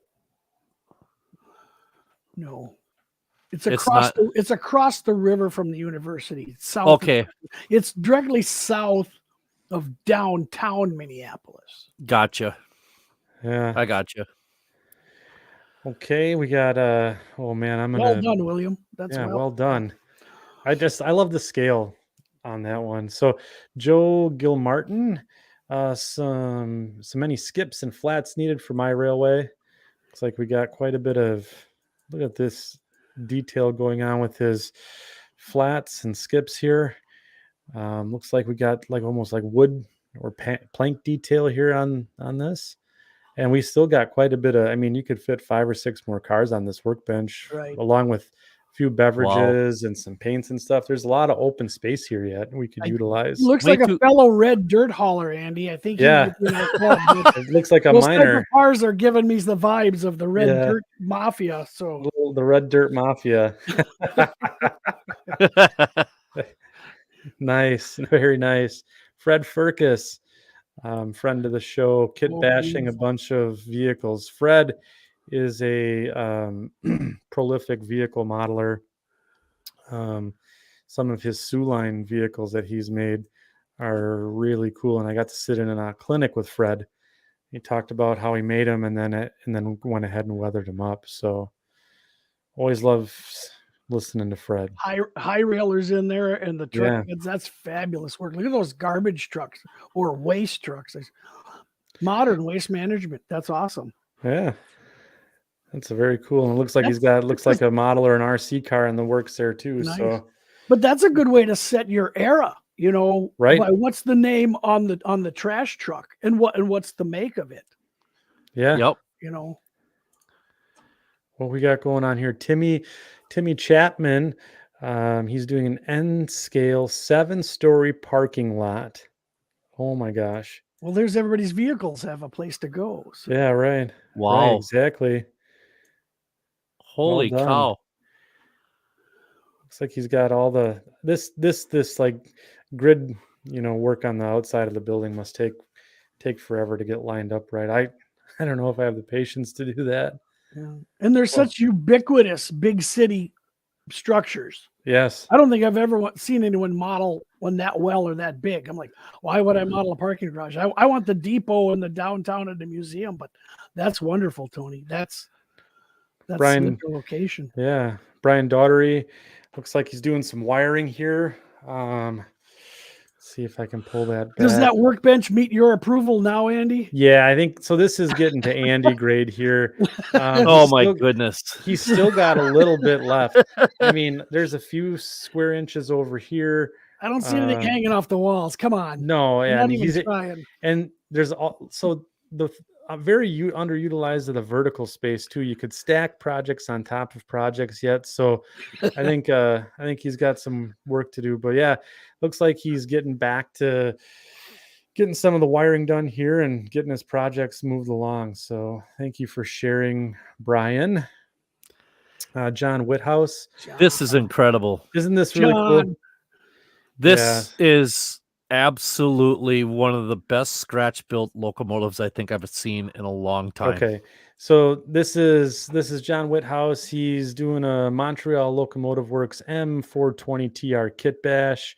Finished this just before the burnout. But it's just this is really cool locomotive. I like it looks like he added some doors here on the side of the hood. I know absolutely nothing about this locomotive. So I can only assume that it's done really well just by looking at it. So. There were only 2 built of that model ever. And for one railroad up in Canada, Robertville and Saguenay. And that's what he's saying here. Yeah. Yep. And the majority of the rest of them were slightly different design, built for Mexico. And I tell you what, I followed him doing this build.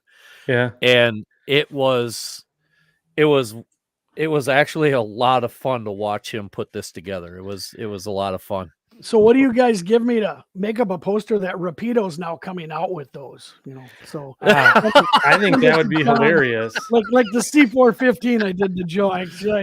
Yeah. You say Rapido announces because that's what happened. Ask William. Yeah. William Sampson, he'll tell you that for free. I'm actually build it, they'll make it. So and I'm thinking now that I got the idea for the saw, right? That right. CMK kit saw, I can finally cut the shell on my Fairbanks Morris H24 66s to make them H16 66s for the only CMW. Been hearing about that project for a little while. Those Atlas locomotives got some dust on it.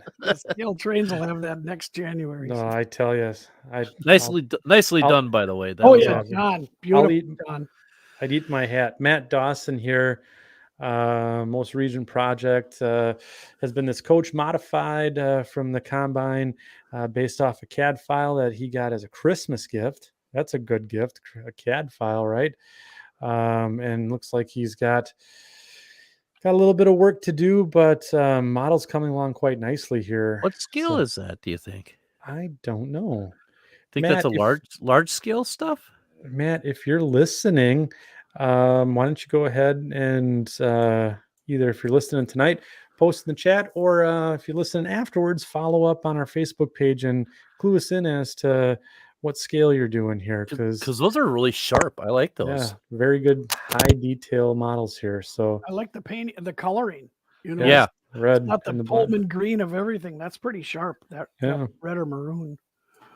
Yeah, very good. Okay, Gordy Robinson.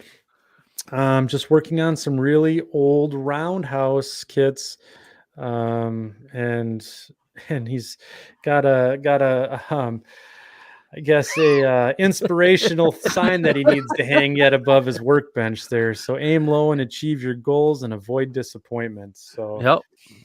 but those old MDC kits, I think I have a couple of them laying around. Gordy, it's good to see you getting to the workbench and having some fun. And hashtag taco sauce up there. Hashtag taco sauce. Taco sauce. I spy taco sauce. Now, how's his workbench, Andy? What do you grade his on? So, I mean, Gordy's a recent MMR, right? So I'm probably gonna, see, he's got 3 cars set up here. We could squeeze one in here right below the hopper car there.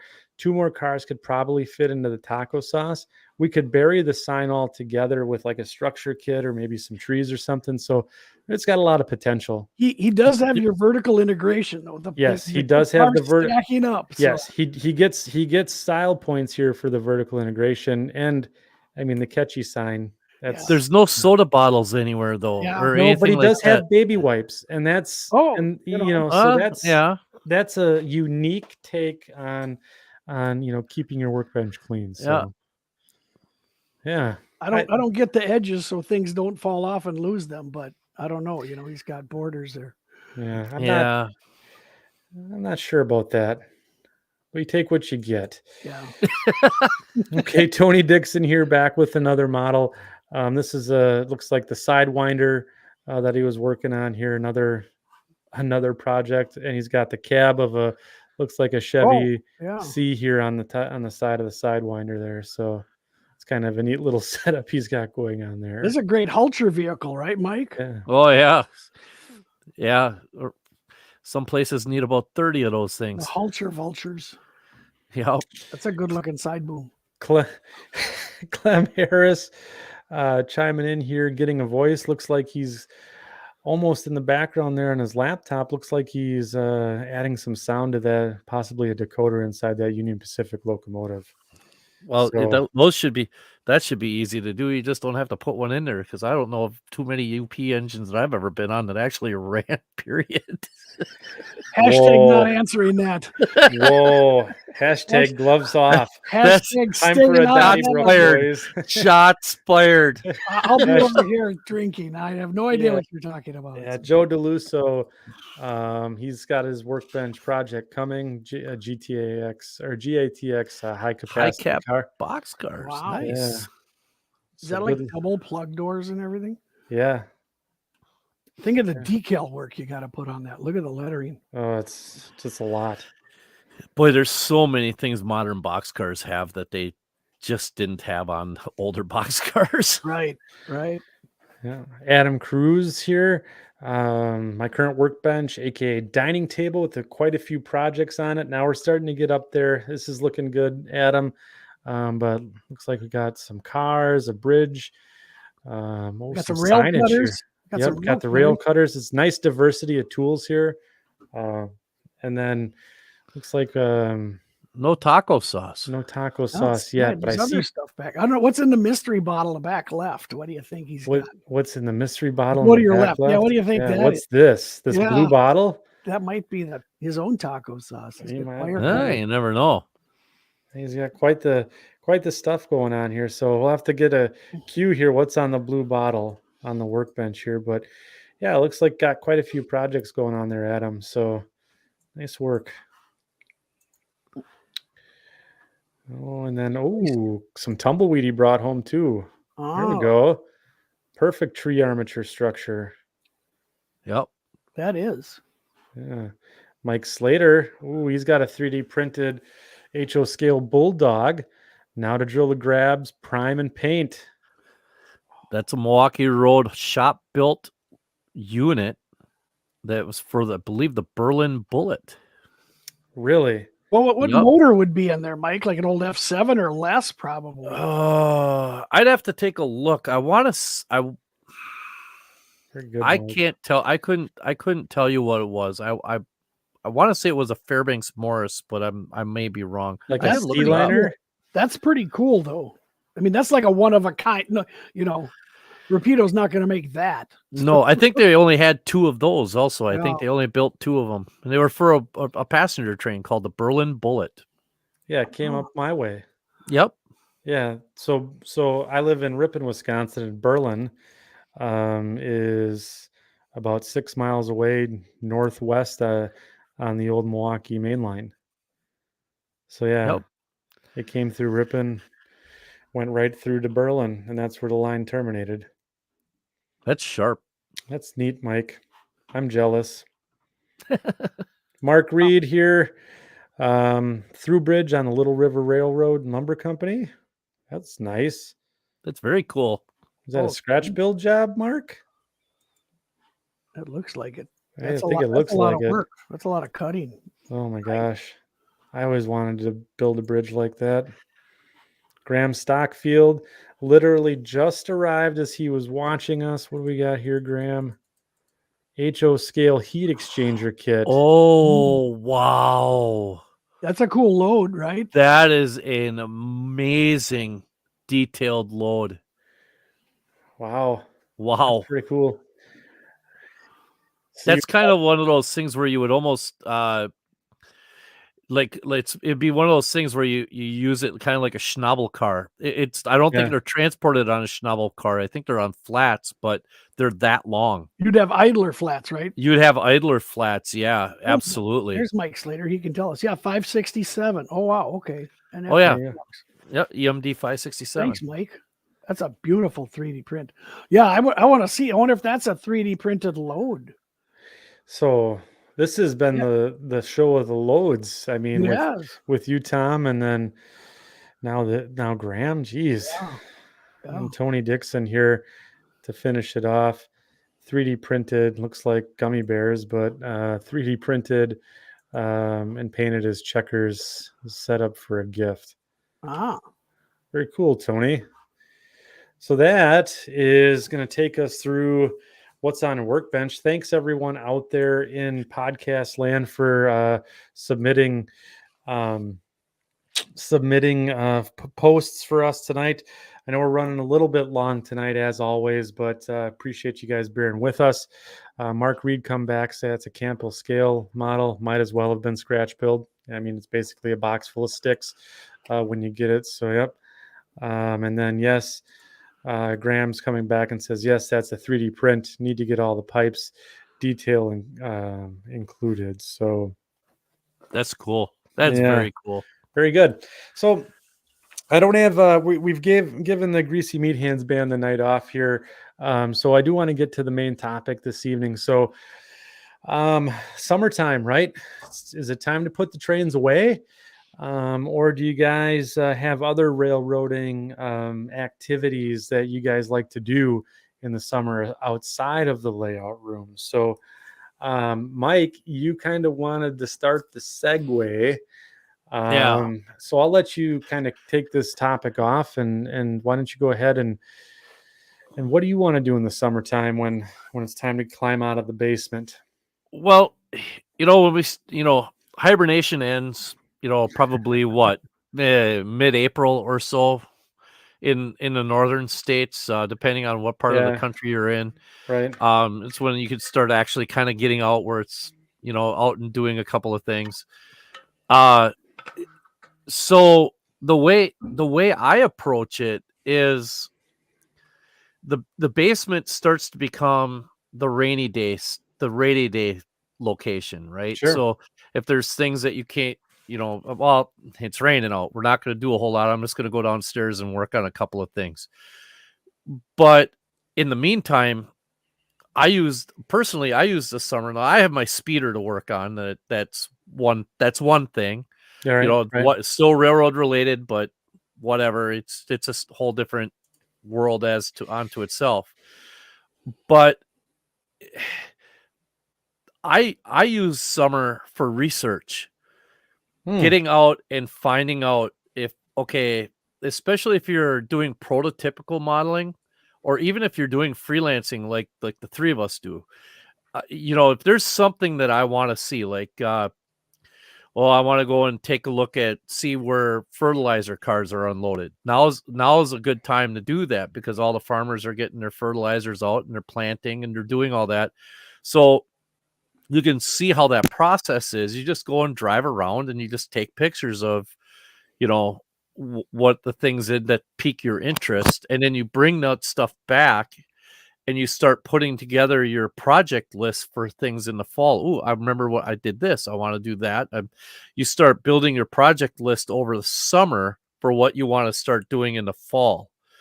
And because it's a lot easier to get to certain things in the summertime than it is in the wintertime. Sure. So, I mean, personally, it's always fun to go rail fan. It's always fun to do that. But it's the little things like Thomas. I know you you're like a big proponent of detail. You're like always talking detail. And so in the wintertime, a lot of details get covered up, right? I don't know very many people that model the winter. There are a few, but they're most of it is either fall or summer or spring. Right. The closest person to winter that I know of is Mike Confalone doing the mud season out, on his Allagash Railroad. That's the closest to winter that I've ever seen. But it's just, I just look at this as an opportunity, a time of opportunity. It's not necessarily a time of, you can clean, you can get things organized. You could put the railroad on hold for a little while and get at the projects that I'll get to it one day projects.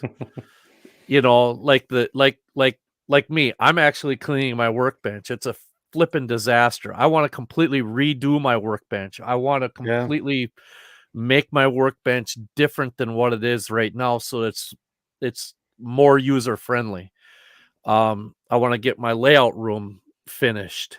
These are all things that I can work on, and if it's raining out or something, then I'll work on the layout. So I guess that's kind of the way I approach it. That's just me, though. So good. Awesome production value. No, that's interesting that so you have, it's almost like you have tangent hobbies, right? That are railroad related, but that are not actual like work on my layout. So you said you work on your layout or your equipment, if it's rainy or maybe it's too hot to go outside or something of that nature. But overall, you're spending your time rail fanning, going and doing research. So it's not exactly working on the layout, but it's still railroad related. So you are scratching that itch, even though you're not actually at the workbench. Or it could be something where I might be driving down the road or something, and I might see, ooh, hey, look at that. That's a cool looking little building. I'm going to take a couple. And the great thing about today is we've all got one of these now. The phone, right? The smartphone. And these cameras on these smartphones are as good, if not in some cases better than SLRs are. Mine right here has a ton of pro settings that I could do almost anything I wanted to with this phone. Yeah. And so you instantly have you're instantly documenting what you are seeing, and it only takes a few seconds. It could be something like an odd looking fire hydrant or something. Sure. That you might want to document for your town scene and say, oh, you know what, in so-and-so town, I saw this type of fire hydrant and I thought that was kind of neat. I'm going to make one of those and put it in my town. Right. You're modeling without even knowing you're modeling, so it's, or backdrops. you might want to try your hand at photo backdrops. So you go out in the country and you start getting away from anything era specific. So it's just vegetation, like high tension power lines, cell towers. It's very hard to do that. I find it very. I don't know about you, Thomas, up by like where you are in Minnesota, but it's around here.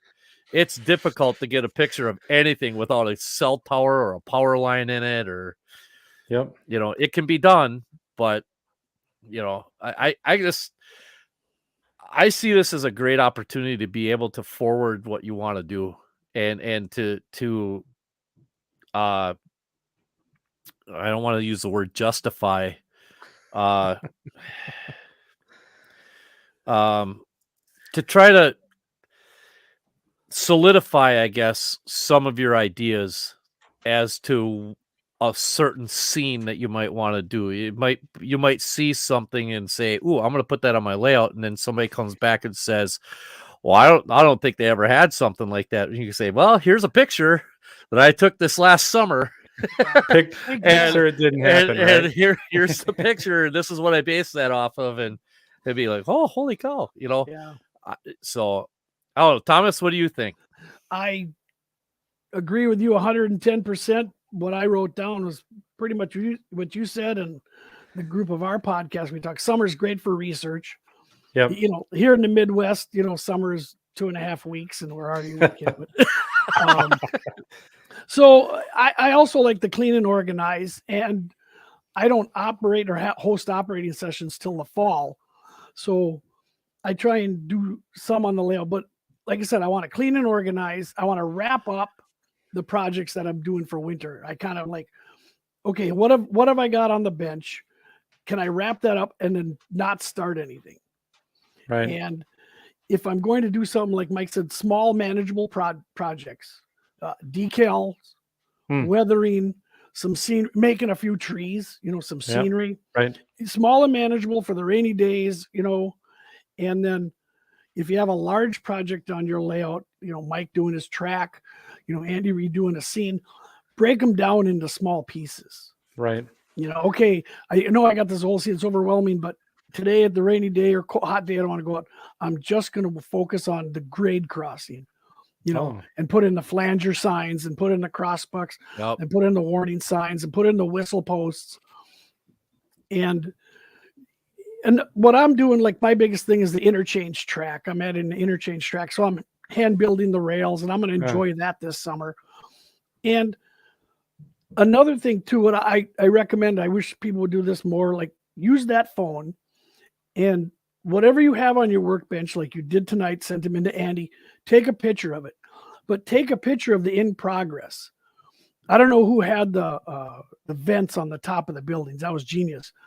But I would love to see those from design to print to painted to on the structure. And write a little article. At least write a blog or on your Facebook post or post it on Andy and Mike's, every newsletter editor of every NMRA division, region, special interest group, historical society is dying for an article on modeling, Sure. No, they're not going to turn, here's this. Okay, I'll just add that to the file. Or the worst they can do is say, hey, can I correct this or, fix, and then have it. But I said, give back to the hobby, tell us how you did it and document it because it'll be there for a long time. And like, once again, take photos in Railfen. I think it's a great time to research. Right. And try and find, older history here, dig up things, even a cool day in the library, or, if I'm in a larger city, like, Minneapolis, St. Paul, the historical societies and the museums, we can go dig through references and find out, well, how much iron ore did they move and where and what? Right. So, Yeah. The one thing I just happened to think of that we're all forgetting about is we also have the and I'm just gonna say this because I know I'm gonna put my neck out. So I mean, I don't care. This is it. This is where the podcast comes to an end. Right here comes here. the sound bite. Here comes the sound. We all have the honey. Demonetized. We all have the honeydew list that we don't want to do, right? So, but that has to take that's a big part of the summer. I mean, we always have the gardening to do, the lawn stuff to do, the outside projects, all the maintenance on our home that we have to do that we can get done in the summer because you can't do it in the wintertime. That stuff takes a long time. So the amount of time you have to dedicate towards doing things in the summertime is greatly diminished as compared to in the fall and the winter, so especially the wintertime. So, it's just finding the time to be able to squeeze everything in can be kind of tricky sometimes, in the summer. But I think if you're focused and you're like, when I'm at work on the train, we're downtime, I make lists.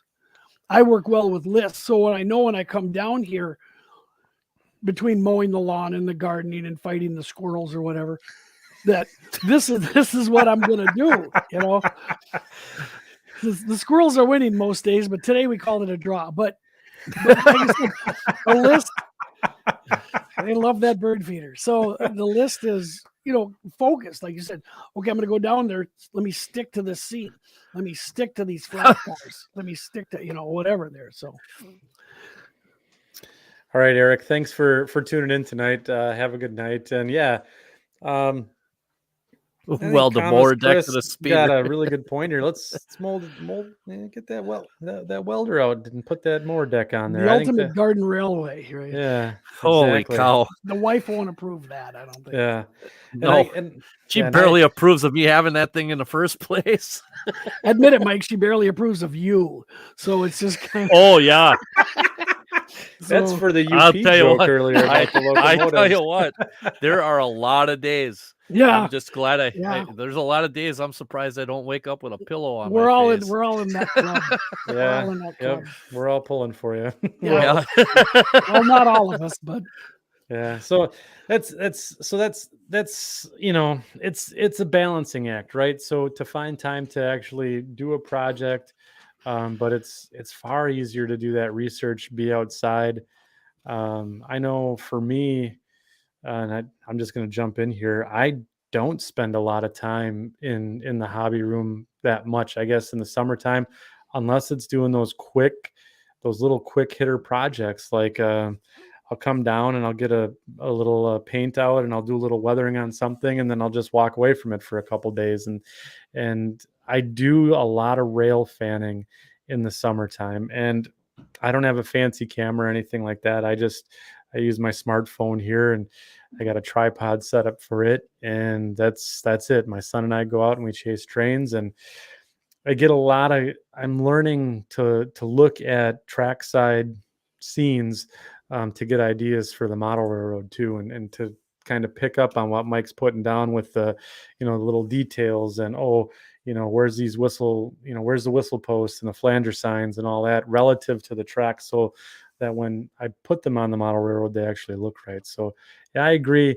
There's not, for me, I spend a lot of time fishing, or, researching my fishing and all of that. I don't spend a lot of time on trains, not as much as I do in the winter. That's for sure. In the fall and the winter, when Labor Day comes around, that I'm chomping at the bit to get back down in the basement. It's kind of like Labor Day and Memorial Day are two bookends, right? Right.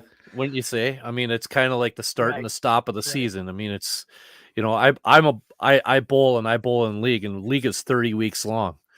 That's a long, but that off season is, it's short. It's short, but it's nice. But it's nice, you get to heal up, you get to do it, and it's kind of nice to be able to have the off season from the modeling too, because you kind of recharge your battery. And remember, like we were talking about on the last podcast about burnout, it's a great way to just kind of step back. Hey, I'm just not going to do this for a couple of months, and I'm just going to go out. And eventually what you're going to end up finding yourself doing is, like we were saying, you're going to see things, you're going to take pictures of stuff, and you're going to recharge your batteries, Right. Yeah. Another really important thing to remember is summertime is when a lot of prototype rail shows start coming out of the woodworks and things like that. Like coming up this Conventions. weekend, Conventions. Every conventions. summer's Yeah, convention time. this weekend coming up, we have Depot Day, or Depot Days in Minneapolis is coming up. I think this Saturday and Sunday, the 4th and 5th, or 3rd and 4th, or something like that. And you have the RPM meet down in St. Louis. I know the Milwaukee Road Historical Convention is coming up here in a couple of weeks down in Milwaukee. The S-Scale Convention in Buffalo. The S-Scale in Buffalo. Which is good just to go and socialize. Yeah, this is the best part of this hobby anyway. So and you get out to a different part of the country where you're not in your own element as a rule, and you can see other things that might help inspire and it doesn't necessarily have to be your railroad, but if what you're seeing helps inspire you, that can help refuel your passion also sometimes. And steam excursions, awesome. Thomas Chris with a good comment here, going on a rail excursion trip, and if you're going on vacation, what a great way to sneak in some train time. So I'm going on vacation starting next week. We're going to San Diego, and we're going to the Model Train Museum there in Balboa Park. Oh, so, man, I am so I've never been there, right? but I am so jealous. Even just like when I was in San Diego, I would ride the coaster. I would look at the schedule and I'd ride the coaster up so I could get off and catch the next train back within 5 minutes. Just the ride along the coast is beautiful. Yeah. So, Andy, if I could say one thing on our podcast, The Crossing Gate, we have Dan Dosa. Yeah. Dan Dosa is a PhD clinical psychologist. Yeah. And his words of advice, and beats it into my head because it's kind of thick, is the hobby is here to serve you. That's right. So if you take off for fishing and the kids and stuff, you're doing it right. Yeah. It's a hobby, not a job. Very few people make this their career. So it's okay to let your modeling slow down, slack off in the summer, especially in the upper Midwest, New England states. It's, you okay? Go, Mike. That's more to his workbench. So the hobby is here to serve us. And that's the mantra I try and take when I get stressed out over, I got to get this done. And I'm like, well, who do I got to get it done for? So. Right. Yeah, exactly. No, and it's like I said, it's going to be, that's a really good approach to take, because it kind of helps. I think you mentioned a couple times in the chat on our show last week, but I've heard him say that on your show quite a bit about the hobbies there to serve you, and truer words have never been spoken. And it's good to think about that from time to time, especially when you're going through burnout, or if you almost feel guilty by walking away in the summertime because you have other obligations. Don't feel guilty, right? It's always going to be there when you get back. Yeah, it's not going anywhere. Right. It's not like it's not like the model railroad police aren't going to come in and repossess everything you have because you haven't worked on it for 2 days. It's right.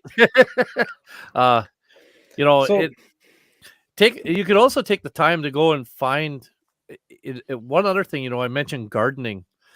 One of the great things about this hobby is a lot of guys use live vegetation on their layouts. Right.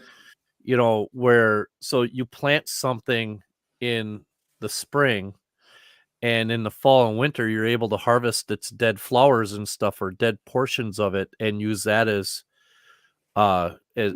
trees or something like that. Right. Yeah. Oh yeah. So this is sedum. Perfect birch tree. That's what I was going to say. Sedum is amazing for making trees. Right. So I do gardening here. I've managed, it's my wife's hobby, but I've managed to weasel my way into it so I can get free trees, is basically how it works out. And so we've got copious amounts of sedum. A shade plant called a stilby makes a real nice armature for pine trees. Do I have? I don't have one nearby. And then spirea is another plant that you can put down that it essentially makes a nice tree armature that you can add foliage to and get something that looks like that. And these are great for background trees. Perfect. Yeah. So there's always, and not only that, but if you really wanted to just have something to do model railroad wise, you could always build a garden railroad. No. You Friends could. don't let friends No, garden Friends railroad. don't let friends build garden railroads. No. So Build a garden. I don't care. no.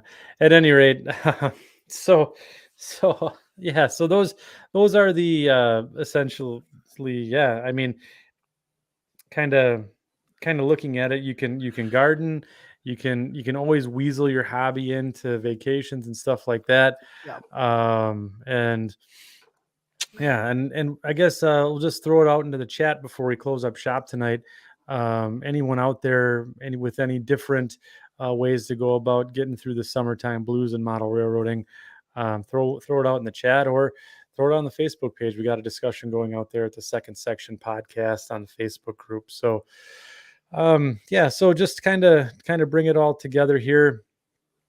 So it's time to take a little bit of a step back from the hobby here, and go out and enjoy the outdoors and garden and fish and do those things. And it's okay, like Tom is saying, that to step away from the hobby and don't feel like you have to keep slogging on to get your next project done. Doesn't owe you anything, that's for sure. Yeah, it doesn't owe you anything. So as we close up, Tom, did you have any final thoughts or comments before we tie down for tonight?